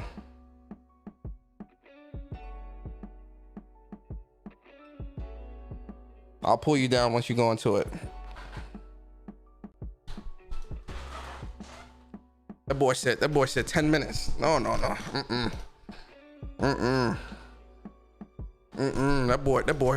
That boy said 10 minutes. Hell nah. You know what you can do in 10 minutes? Oh, there you go. I want to hear this.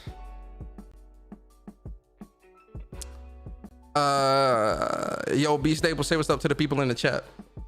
Yo, what up? What up, stream? Yo, B Staples, man. Explain yourself. How explain, you got the floor. How am I off base? I'm gonna be honest, man. So I'm listening to your preference of games. You know what I'm saying? You said you like JRPGs. I do too. You know what I mean? Mm-hmm. Final Fantasy VII Remake. That was my game of the year last year. I like all RPGs. And Okay. you don't. Okay. You don't like Western RPGs. You don't like Mass Effect. You didn't like Fallout. You probably don't like Elder Scrolls. You probably don't like none of that. And that's fine. But I just don't think if you don't like Western RPGs, I cannot see you liking Xbox. Because that's what they're going for, Western RPGs. That's what they trying to, Western RPGs and shooters. That's what they going for. So if you don't like them genres, the console is just not for you, bro. And that's fine. Not every console is for everybody. So I just think Xbox is just not for you, which is not a bad thing, you know? But how? Not a bad thing. But so you telling me that, okay, wait, let's back up for a second. So are you telling me that Xbox is only going to be making Western RPGs for the consumers? That's one. I have two questions. It's a two-part question. One, so are you saying that Xbox is only making Western RPGs? Two, I say I really don't gravitate towards them. That doesn't mean that one cannot interest me. And even if it's one that doesn't interest me, I can still acknowledge a game that looks dope. Like, yo, this game looks pretty dope. Like, you know, like whatever, things like that. And regardless of that, does that still excuse Xbox from having to deliver when you look at the past 3 to 5 years of what they have or really have not been doing? All right, so for your first question, yes, majority of Xbox games is going to be Western RPGs. Where are you getting this information from? What makes you think that? The studios that they have make Western RPGs. Obsidian makes Western RPGs. Bethesda, In Exile, Fable. Like, majority of their studios make Western RPGs. But you've only named 4 studios out of 23. Well, the rest make shooters. And of course you got I like shooters. But do you like Halo? Yeah, I do. You like Halo? Did you like Halo 5? No, not too much. Yeah, I played that. I didn't really like it too much, no. What about Gears? Do you like Gears? Yes, I do actually. Yeah. And I play shooters. I play shooters. Okay. I play first-person shooters. I play third-person shooters. I enjoy that. I enjoy JRPGs. And like I said, my favorite Western RPG is Dragon Age. That's what I said. I didn't say I hate Western RPGs. I said I haven't really gravitated towards them. But we're getting off base here. Let's go back to how I'm off base when it comes to how Xbox needs to deliver at E3. Where am I off base by saying that?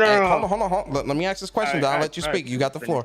Where am I off base when I say that Xbox needs to deliver at E3? Because we've gone through an entire generation of people saying wait till E3 and not delivering, and then we get into this generation and people are saying Xbox needs to Xbox fans lower expectations, and you see a lot of these influencers and things like that saying that Xbox needs to that their expectations are low and they're not really expecting much, and it's going to be the next show and all this other stuff. When I'm saying that Xbox needs to bring it because of how the odds are stacked with them in their favor. They have the strongest console, they have the most money, they have the most studios, these arguments that people love to use. I'm giving them that open, I'm giving them that out. So with those types of things, why wouldn't you expect Xbox to deliver at this show when you look at what they have in their repertoire?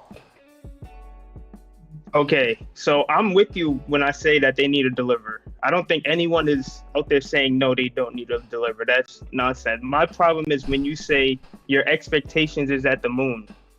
Basically, what that comes off to me is saying you expect a 10 out of 10 show. And nobody in gaming that I pay attention to this shit. I have not seen a 10 out of 10 show in years from anyone. I'm not seeing 10 out of 10 shows. So I'm not expecting a 10 out of 10 show from Xbox. I don't think Nintendo has ever gave me a 10 out of 10 show. And the last 10 out of 10 show from Sony was like E3 2016. So why would I expect one from Microsoft? I want an 8 out of 10 show from Microsoft. But 10 out of that's unrealistic as an expectation. But as an it's unrealistic. How is that unrealistic for you to expect the best from your favorite console maker and platform? Because nobody's making 10 out of 10 shows. That's from the best. Sony is the best, and they not giving. No, I'm talking about for me. Sony is not. I have not gotten a 10 out of 10 show since E3 2016. I just said that. Like Nintendo, I don't even know what they be doing with their shows. You know what I'm saying? They're not even showing the games that I care about from Nintendo. So they shows is like 5 out of 10 for me. And Sony, they give good shows, but they don't be 10 out of 10s, not in my opinion. So I don't know, why would I expect that from Xbox when Xbox has shown that they struggle with shows? Like if they giving you 6 out of 10 shows, why would you just come out of nowhere? Nah, this got to be a 10 out of 10. Like what? That don't make sense to me. But a 10 out of 10 can be anything. I explained this earlier in my show where I said that I don't lower my expectations because I don't go into viewing games like that. I want games to impress me. I want to be impressed. I want to be, it's amazing. That's how I go into these conferences and shows, with that type of mindset of, I want to be wowed. Don't you want to go into these shows, especially again, with Xbox and Bethesda, don't you want to go into that show and be wowed? Of course, but that's not the discussion. I want a good show. Everyone wants a good show, but I'm not going in with unrealistic best show ever from anyone in gaming expectations. I know that's very unrealistic from anyone. I don't. You said you're waiting for the Square Enix show, right? If it's not a 10 out of 10, is the show garbage? With the lineup that they have on that list right now, that's already shaping up to be a 10 out of 10 for me. I'm excited for Babylon Falls. I can't wait for Life is Strange True Colors. I can't wait for the Marvel Avengers Wakanda expansion. I can't wait for the things that they said they wouldn't show, which I'm thinking that they said that the rest of the list, which is Final Fantasy 16, I'm assuming, and I'm hoping for Final Fantasy 7 Remake. Square Enix show is definitely at the height of my excitement, and is definitely I'm going in there with 10 out of 10 vibes, because that's what I want from them.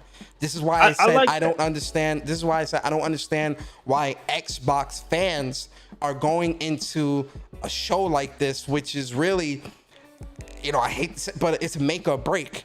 the last couple of shows for like the last 3, 4, 5 years have been very lackluster from Xbox. But now with the odds in their favor, because they got the most studios, the most powerful console, everyone is riding Game Pass is nuts. Like, they're going into this with a lot of things in their favor from a communal standpoint. So when you look at it in that manner, why would you not look at Xbox? Look at the amount of studios they have, the amount of acquisitions and money moves and things like that they have done. Why would you not look at Xbox in its present form right now? Why would you not look at Xbox and say, I'm expecting to see one of the greatest shows of all time from Xbox? Why not? And I'm not talking about the past. I'm talking in this present moment right now. Yeah, I know. I don't even care about last gen anymore. People bring it up. I don't care about any of that. But I agree with you. Once again, I'm not with the people saying lower your expectations. People saying that it's going to be a bad show. I'm not with any of those people. But you just said you're lowering yours. No, an 8 out of 10 is a good show. That's a great show. I haven't seen an 8 out of 10 show since, I don't even know. What was the last 8 out of 10 show? That Horizon, were you talking about from Xbox or just in general? No, not like a single game showcase. I'm talking about from like a whole publisher, like, know what I'm saying? Like a state of play where they show like multiple games and stuff. Not the Horizon show, sure, but I'm talking about like, the Horizon was a state of play. That's the last 10 out of 10. You know what I mean? That only showed one game. I'm talking about like that Sony Future Game Show. What did you rate that one? The one that they had last July. 10 out of 10. 10 out of 10. It was a 10. All right, that was not a 10 out of 10 for me. That was like a 8 out of 10, maybe even a 7. See, we have different. I'm hard to please. Personally, I'm hard, but you might be easier to please and you like Sony games. But that was not a 10 out of 10 show for me. Personally, so, that was not. Okay, so let me ask you a question. Are you satisfied with Xbox right now? No, who would? Did you buy an Xbox Series X? Yeah, I did. Why? What do you mean why? For the games that they gonna put out. What games? And I played third party on Xbox. What games satisfied you so much to where you said, I need to dip in my pocket and spend $500? If you're not satisfied, I'm using your words here. You said you're not satisfied easily. That's what you just said, right or wrong? Mm-hmm. If you're not satisfied, if you're not satisfied easily, why did you buy a Series X? Because I know they're gonna bring out games that I know that I like. They're gonna bring out Western RPGs, and that's my favorite genre. When so you spent 500. I want good games. So if they take 4 years to put those games out, you're satisfied with that? I don't think they're gonna take 4 years. That's not the question I asked you, sir. If they take 4 years to put these games out, are you satisfied with that? I don't know. I don't know. We gotta see at E3. I can't talk in ifs. I could look at a studio like Obsidian. They don't take 4 years to make games. They make games at a pretty quick rate. So I'm expecting Avowed to be there. If it's not there, it's a problem because they make games pretty quick. You know what I'm saying? That's what I'm talking about. Now Bethesda, they take long as hell to make games. They take like 7 years to make a game. So let's rewind. Let's rewind. Yeah. You're hard to satisfy. You're hard to please. That's what you just said. But you said that you went out and spent $500 on a Series X, a $500 console. You spent $500 on a Series X on the hopes that they will put games out in the very near future to your satisfaction, without any definition of that. Without any definitive evidence of that. I know what games are coming. How do I not have evidence that they're gonna put these games out? I know Fable's coming. I know Avowed's coming. I know Western RPGs that I know I'm gonna like because I like the studios. Like I like Obsidian. I played MB Outer Worlds. I played MB New Vegas Fallout. So I don't see why I wouldn't like this new one. They gonna go like I like the studio. Like when you. What I'm saying is when you look at making a new game, you gonna like it. Of course, but what I'm saying is because your wording is what is definitely throwing me off, because you said you're hard to satisfy, but your basis off buying a $500 console was the hope that they would put something out in the near future. How is that satisfactory? Are you saying that you don't think the games will be good? Because I know the games are coming, but you're debating if the games will be good. No. Okay, so let me explain. I bought a PlayStation at launch. the reason why I bought a PlayStation 5 at launch is because there were games that were to my satisfaction at launch. Spider-Man, Sackboy, Demon Souls. See, I'm not. Hold on. But then we also knew of other games. We also knew of other games like Ratchet and Clank Rift Apart, Final Fantasy 16, Forspoken. We knew of other games that were coming out in the God of War Ragnarok, Horizon Forbidden West. We knew of other games that were also going to be releasing on a PlayStation 4 or a PlayStation 5, whatever, simultaneously.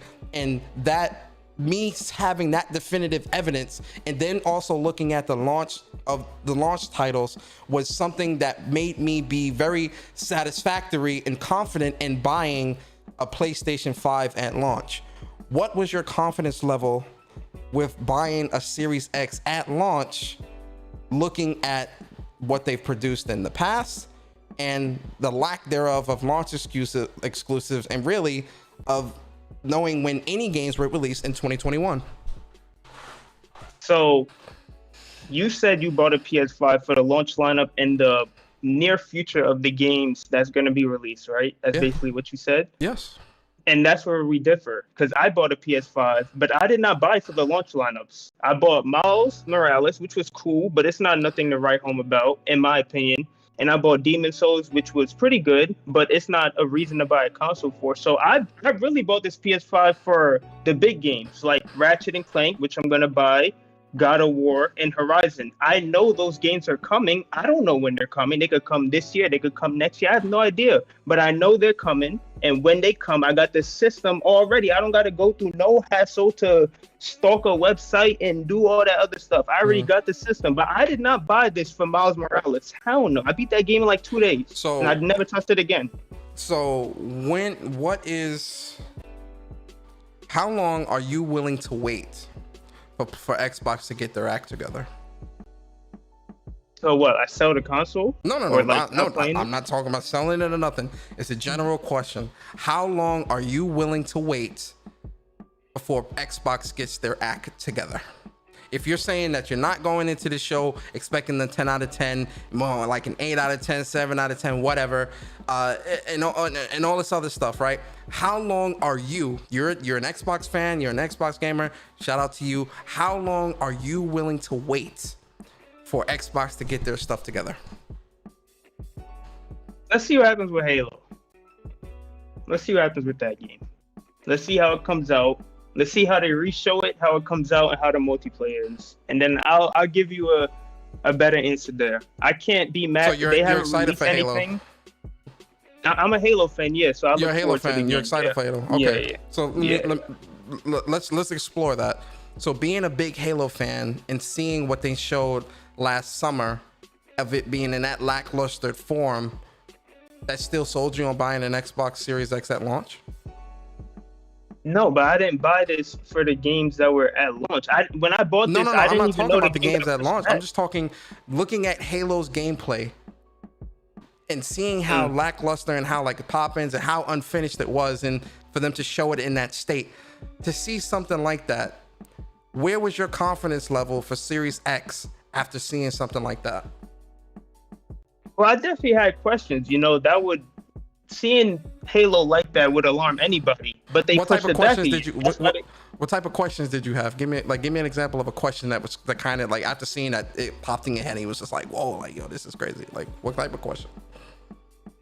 I want to know this, and there's a question we still don't know. Who seen that footage and thought it was okay to show the public? We still don't know who did that. I don't know if it was Matt Booty, who runs the studios. I don't know if it was Phil. It could have been all of them, but we never got an answer on who seen that footage and thought it was okay to show the public. And that was and from what I know, nobody got fired over it. They just delayed the game and just, you know what I'm saying? That's a problem. To me, that's a problem. So when you saw that that Halo footage, were you satisfied? No. Okay. No. If you weren't satisfied, but they pushed it back. They pushed it back for a year. So we'll see how it look in this weekend. But if it looks better, it could look the same. We got to see. So then being being a big Halo fan and seeing that be pushed back a year, not knowing when these other Western RPGs would be releasing, not even knowing what games they were making, right?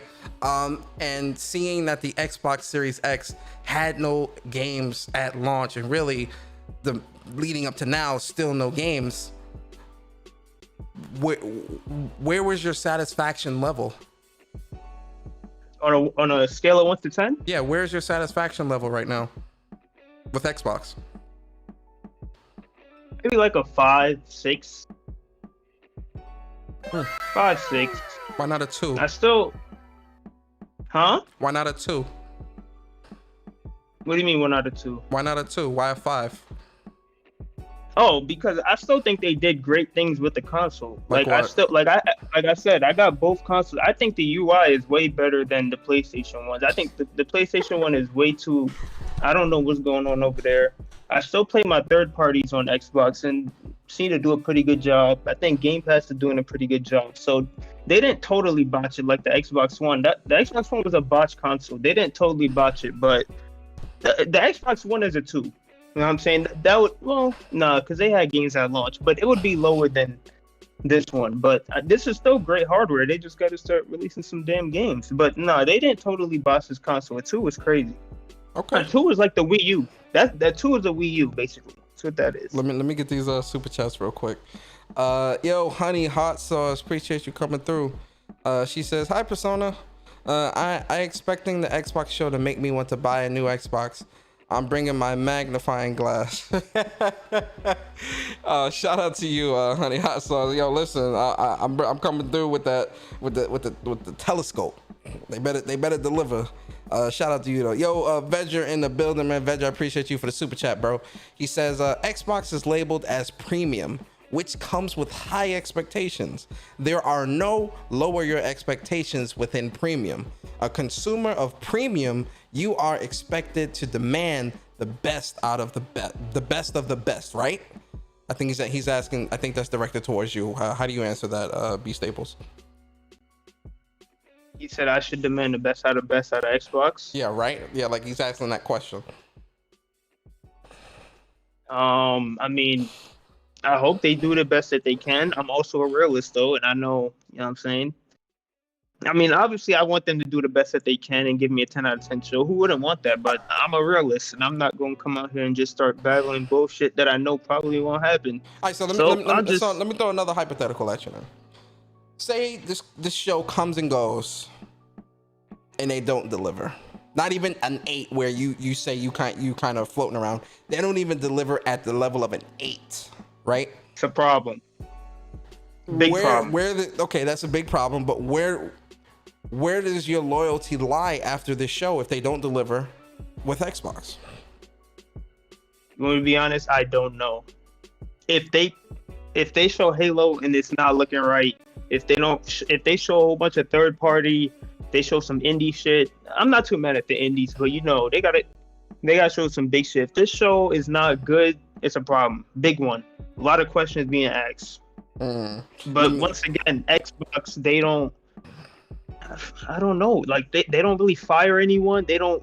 I don't know. What is this about people getting fired? Why somebody gotta get fired? Like, what? Let me get this super chat real quick. Yo, sorry, Cyber Dragon. I missed your super chat. Appreciate you, bro.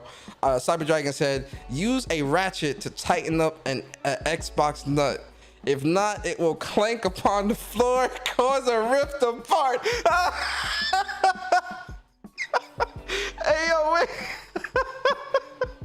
Nigga dropping bars. What's going on?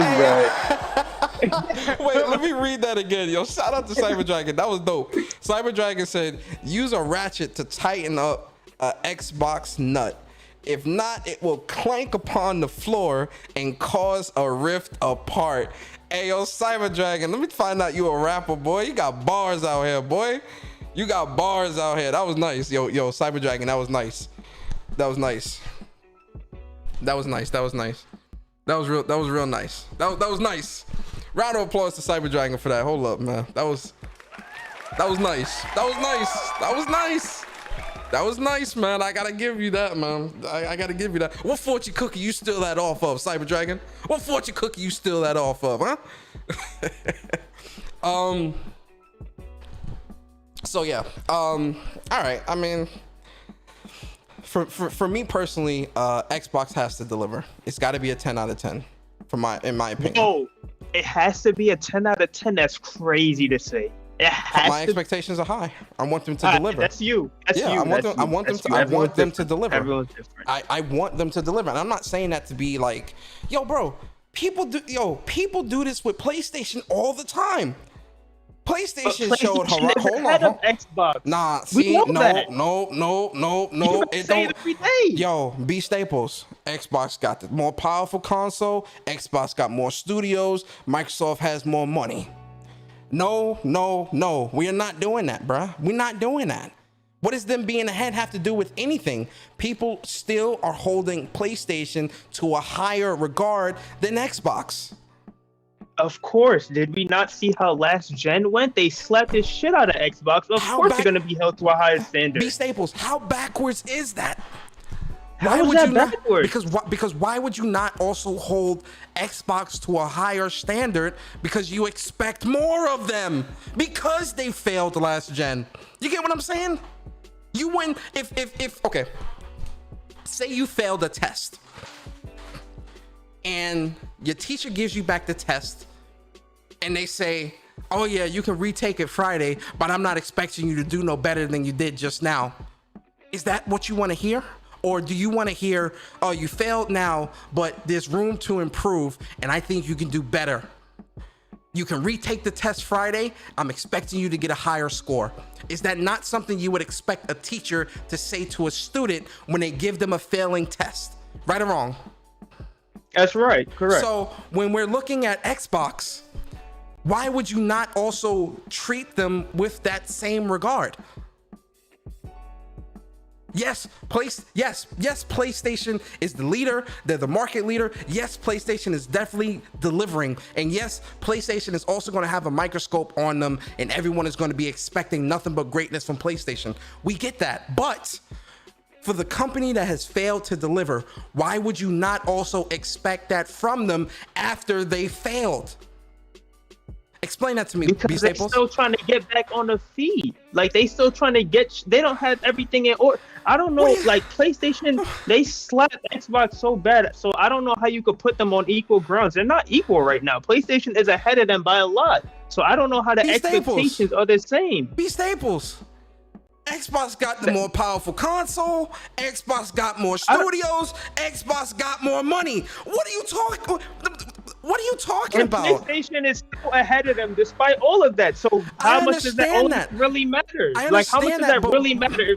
Like, I don't think that all of that really matters if PlayStation is still making the better games. But that just sounds like bullshit to me. Xbox has the means to put themselves in a better position because of the resources. Money. Because of the resources they have at their disposal. I'm not even just talking about the money. B Staples, 23 studios, the more powerful console, more money. Why would you not expect them to produce at a higher quality at the level or ahead of the level of PlayStation? Why would you look at PlayStation and say, oh yeah, let me get the microscope. Yeah, PlayStation's definitely they definitely gotta, yo, what? Aloy, she look kind of, I'm not saying you, B Staples. I'm speaking in a general sense. Aloy, she look kind of chunky. Wait, why Aloy don't look like a model? Wait, when Aloy stepped on the sand, it didn't leave no footprints. What's this? Oh yeah, Horizon's gonna be 30 frames per second. But when it comes to PlayStation, there's always this microscope. When it comes to PlayStation cannot mess up, not even once, because if they mess up it even once, it's an L across the board. Regardless of what they've delivered, it's an L. But then when we look at Xbox and we want to put them into that same category and put them at a higher regard because they have to, because of their failures, learn from your mistakes and try better next time. Right or wrong, B Staples?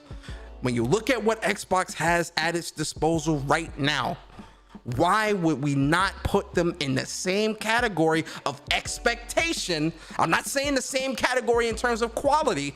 Why would we not put Xbox in the same category of expectation like we do PlayStation? Please answer that for me and the people in the chat. I don't know, man. I mean, I just think PlayStation right now is just more talented. Like, even though Xbox has the resources, you can't really put money on talent, bro. Either you got it or you don't. So, in PlayStation, they got it right now. They got Naughty Dog. They got the best studio. Well, one of the best studios.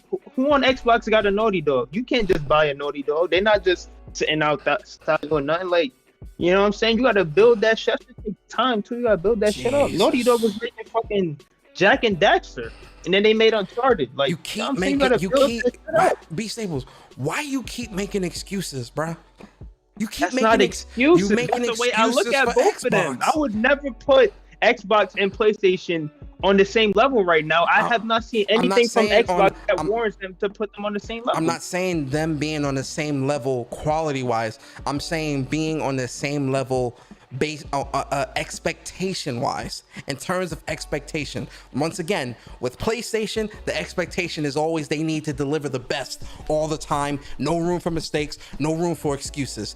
Why can't Xbox also be afforded that same level of expectation when it comes to delivering, especially when you compare what both have, and Xbox has the advantages in terms of what they have? I think Xbox has advantages in some places and PlayStation has advantages in some places. Xbox does not have all the advantages. As you said, they got more money, which matters. They got more studios, which matters. And they got more power, but they don't have more talent. They don't have more market share. They don't have more quality critically acclaimed studios. So it's a give or take, you know what I'm saying? Like, Xbox got their positive, but Sony is still Sony. Like, if I don't expect them...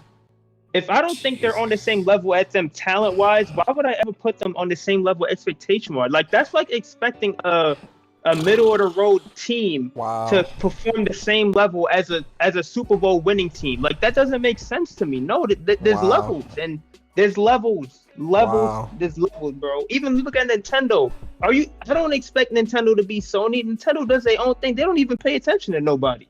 They do their own thing.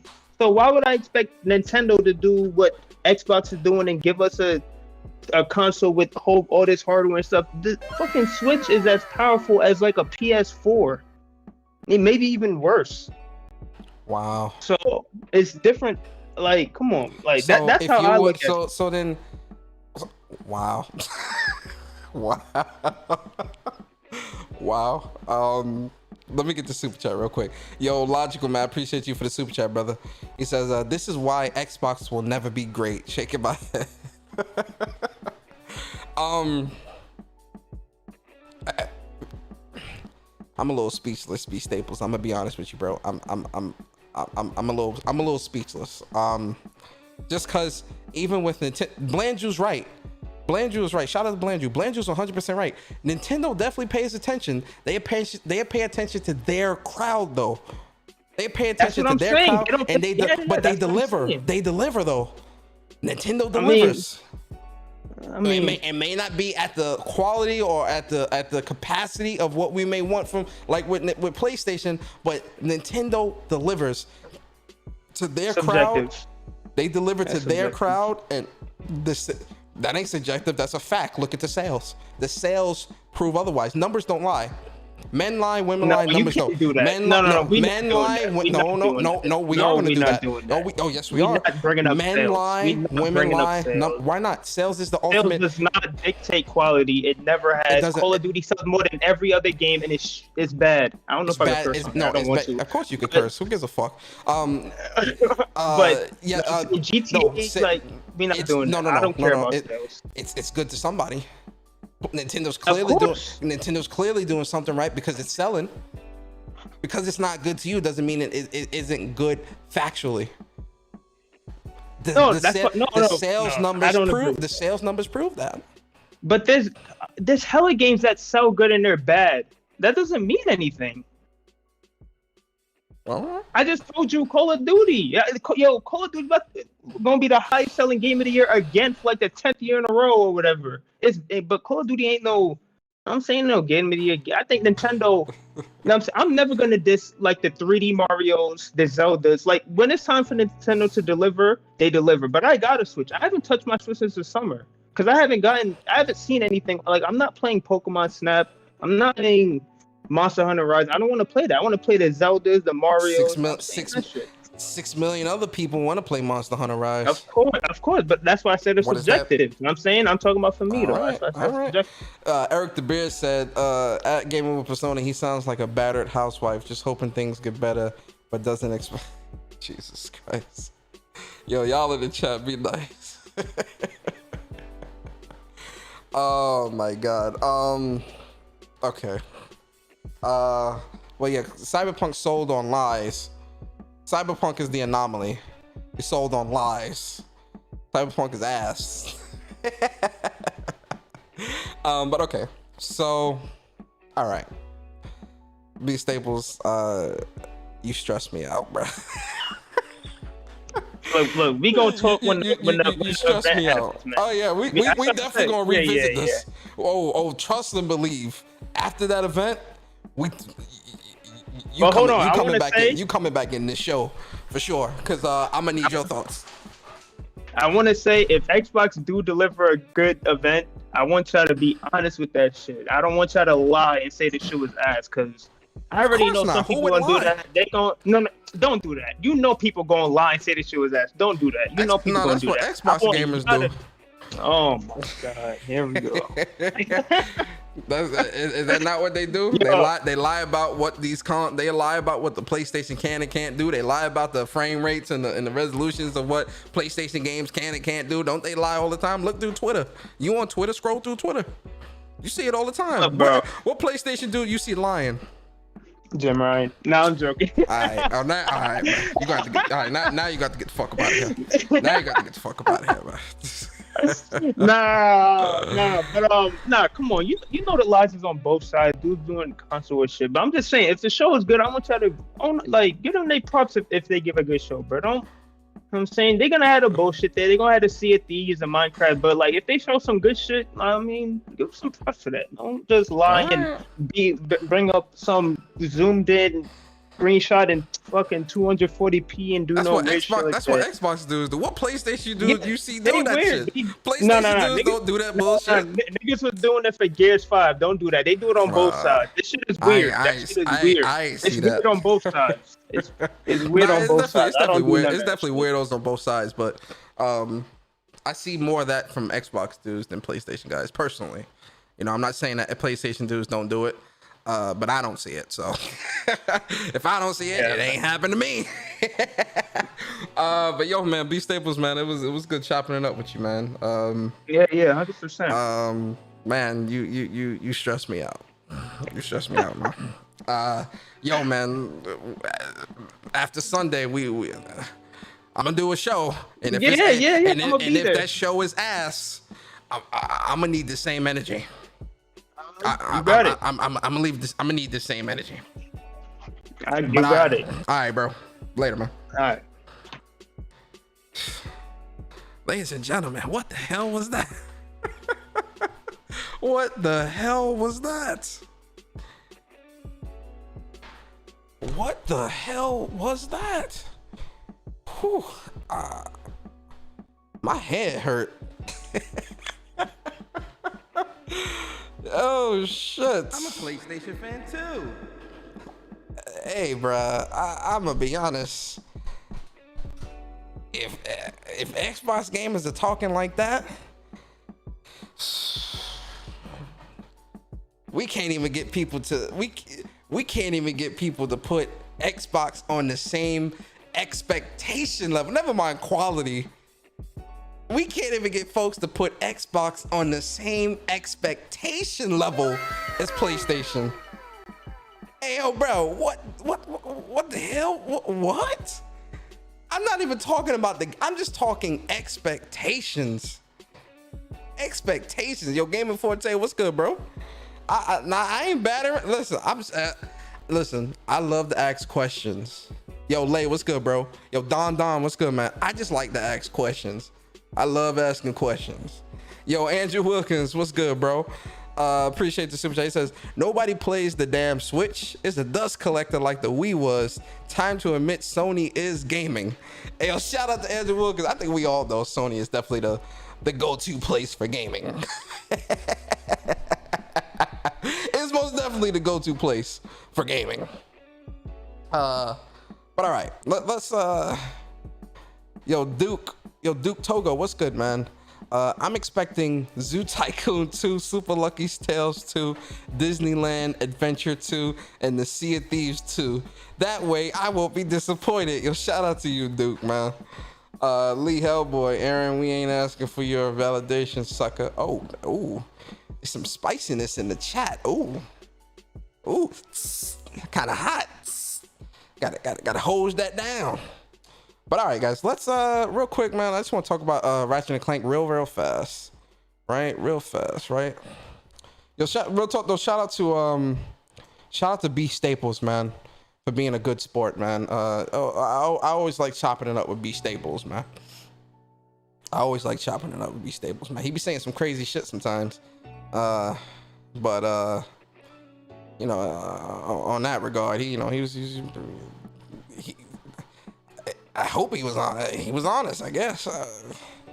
We don't expect the same thing from Xbox like we do PlayStation. PlayStation gotta always deliver a 10 out of 10 show. Xbox? Nah. I'm expecting a 5. I'm expecting a 5 and I'll be happy with that. Jesus Christ. Xbox gamers, y'all need therapy. Y'all need to get yourselves together. Get yourselves together ASAP. Get yourselves together ASAP. You hear what I say? All right. So let's talk about the greatness that is Ratchet and Clank real quick. Ooh wee. Now, you know, now let me put the disclaimer. Right? Because I know one of you in the chat, y'all gonna be like, Persona. Hold on, let me put the voice on for y'all. Persona? You said reviews don't matter. Reviews don't matter, Persona. That's what you told me. Did you lie? Now, you know damn well we don't care about these goddamn reviews. But for the sake of rubbing it in people's faces, because, you know, people thought that Ratchet and Clank wasn't going to be a hit. People thought Ratchet and Clank wasn't a quality household name. People thought that Ratchet and Clank can't push consoles. Are you crazy? Are you stupid? Get some help. Get some help now. Because you need it. For you people to think that Ratchet and Clank wasn't going to be a hit. Are you out of your mind? I mean, PlayStation Nation, I'm a PlayStation fan too. Right? Shout out to my Respect My Time crew. Respect my time. I got a wife and kids. Well, is Ratchet and Clank a good respect of your time, ladies and gentlemen? Because, like the gaming politicians like to say, But this is great for gamers. Ratchet and Clank is most definitely great for gamers. Listen, I'm not surprised. Ladies and gentlemen, none of you should be surprised. Well, none of us should be surprised at this score because, again, as even Xbox dudes will admit, PlayStation creates quality. PlayStation is unmatched. PlayStation is the only one putting out next-gen games. Hold on now. I'm getting out of line. Craig, talk to me, man. Persona, shut the fuck up. I'm sorry, Craig. Listen, Craig, I got a little out of line. All right, I fanboyed a little bit, Craig. You know, I seen all the videos and whatnot of Ratchet and Clank ripped apart, and it just got me excited, Craig. I'm sorry, man. I'm really happy. Listen, Craig, I'm a PlayStation fan, man. I'm a PlayStation fan too. I'm a PlayStation fan, okay? And it just made me happy. But you know, part of it is because I'm a millennial. Part of it's because I'm a millennial. You're a millennial piece of shit. Shout out to my millennials out there, right? But that Ratchet and Clank goodness definitely looks very sweet, right? I'm not surprised though, and I don't think anybody should be surprised at this. I think all of us here can't wait to play Ratchet and Clank Rift Apart on Friday. I can't wait. I'm salivating at the mouth. You feel me? I can't wait. This game is going to be amazing. This game is going to be fire. It's definitely getting platinumed, and everything that I've been seeing, everyone is in love with the game. The game is true next gen. It's a true testament of what next gen should be. I want to go down to one review though. One review. Listen, we don't care about reviews here, ladies and gentlemen. We all know that. We don't care about reviews. But this review kind of made me chuckle a little bit, just a tad bit. Okay, and I already know what you're thinking, but Persona, reviews don't matter. Of course they don't matter, guys. Of course, 100%. We throw these reviews, ball it up like a piece of paper, ball it up and throw it in the trash. But there's something about this review that kind of jumped out at me. Okay, it jumped out at me a little bit where I was just like, what the fuck are you talking about? What? So let's read it. So, a certain level of scrappiness can be charming, but it's harder to excuse in a big budget project like this one. And 3 crashes in an hour is far too scrappy to be overlooked. All right, the crashes, I can't really speak to, that's his, whatever. Still, I do have a fondness for Rift Apart. Perhaps because I do get the sense that this was a project built with love, yet not so much love that it wasn't willing to experiment and try some new things. I'm gonna stop right there. I'm gonna stop right there.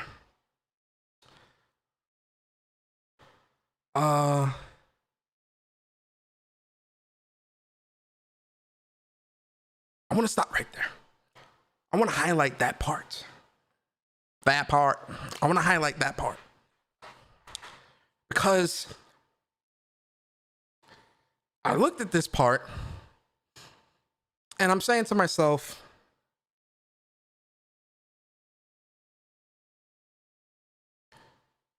Ratchet and Clank is taking full advantage of the PlayStation 5 to create something new and is giving you the ability to travel through dimensions instantaneously. Something that's never been done with the franchise before. Something that can't be done on on old hardware.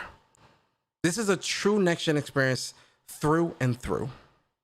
It's a dimensional rift, and there's different weapons in the game, like the weapon they showed yesterday, where matter of fact, let me show you. I want to show you guys. I'll show you guys. Right? Hold up. Let me go to Twitter. Let's go to Twitter, guys. That's where we want to go. I want to go to Twitter. All right, hold up. Let me find it. I got y'all. All right, so for example, this right here, right? Portals lead to completely different areas as well. And it may be talking a little fast. And that's because I watch videos, like I watch YouTube videos at like ×2 speed. Don't ask me why. So it's talking a little fast. So let's hear what he has to say. Portals lead to completely different areas as well, and this does actually need to load 2 separate scenes. In this case, the game is rendering 2 unique viewports, and both are fully featured. Motion blur, anti-aliasing, volumetric shadows, etc. They're all rendered correctly within 2 viewports, enabling seamless transitions between different areas. You can walk. Something like this has never been done in a Ratchet and Clank game before.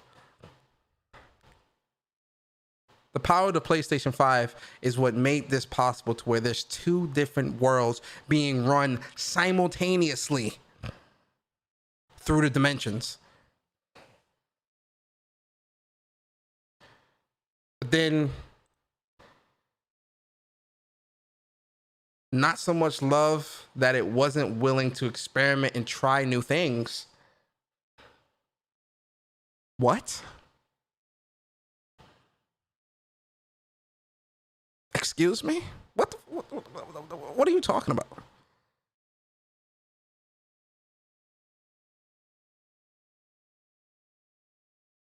What are you talking about?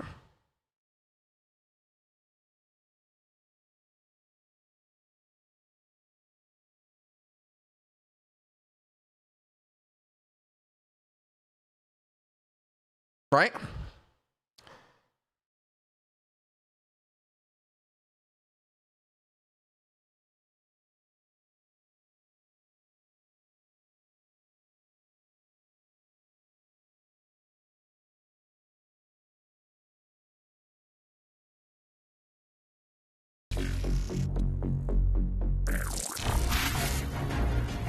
Something like this.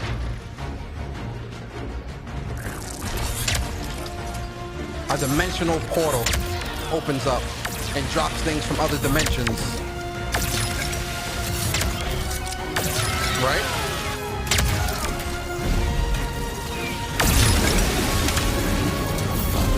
Drop the damn Thunderjaw into the game.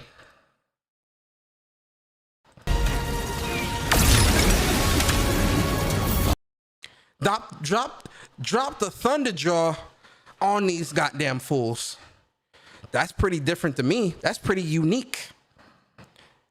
Dimensional, an entirely new dimension from a different world is opening up and is being used as a weapon. That's not different. That's not unique. What are you talking about, sir? Oh, ma'am, whoever wrote that. But I know. You're trying to get traffic to the site, so you wanted to be edgy. You know, you wanted to stand out from the bunch. You know, you wanted to be cool. And, you know, you wanted to sit at the cool kids table. I get it.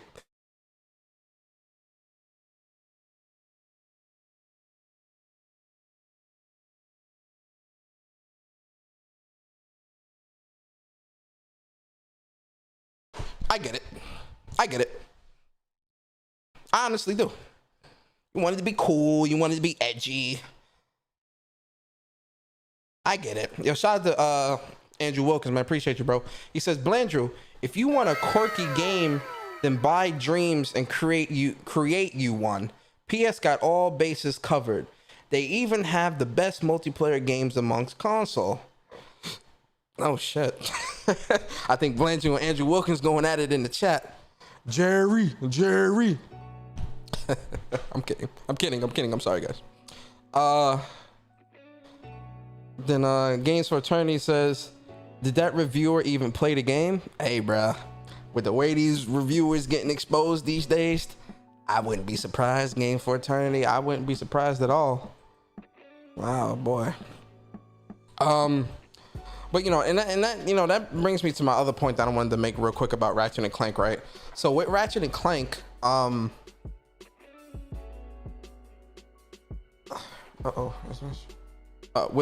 me know if the stream is messing up. With Ratchet and Clank, right? You see like what they're able to do with this game, right? And you look at that and it's just like, yo, this is amazing. This is fire. This is dope. I can't wait, bro. I can't wait for the game. But this also goes back to the point that I wanted to make about cross-gen. With cross-generational games, are we going to see this level? Are we going to see this level of creativity? I mean, again, it's PlayStation developers, so I think we will, but you know, it's from a design perspective, and that's the argument that I was making last week, where I was trying to say, you know, I understand, you know, cross-gen, you want to make money, you know, there's bigger audience over here, whatever. We get that, right? But I think when it comes to cross-gen from a design perspective, I feel like certain things are going to be hindered. Just look at what is capable with Ratchet and Clank from a design. I'm not just talking frames, resolution, ray tracing and all that shit. I'm not talking about that. What I'm talking about is from a design perspective, right? Anybody could bump some shit up to 4K 60 or ray tracing and all. Like, anybody could do that. From a design perspective, how the game is built from the ground up, especially when we hear that God of War and Horizon and all these games are being built within PlayStation 4's environment and not PlayStation 5, you know, that worries me a little bit, just because you know, from a design perspective, are we going to see things as spectacular as Ratchet and Clank Rift Apart from these other games? Not saying I'm not excited for these games. I want to put that, I'm very excited for these games.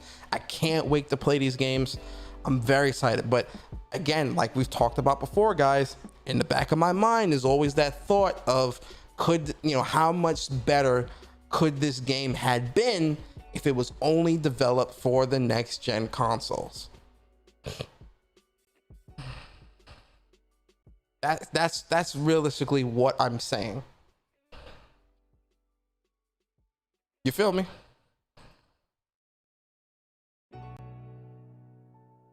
See, fresh. I'm a PlayStation fan too.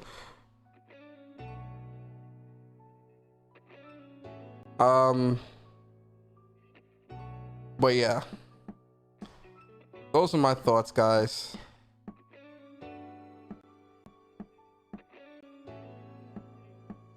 Those are my thoughts, guys. I'm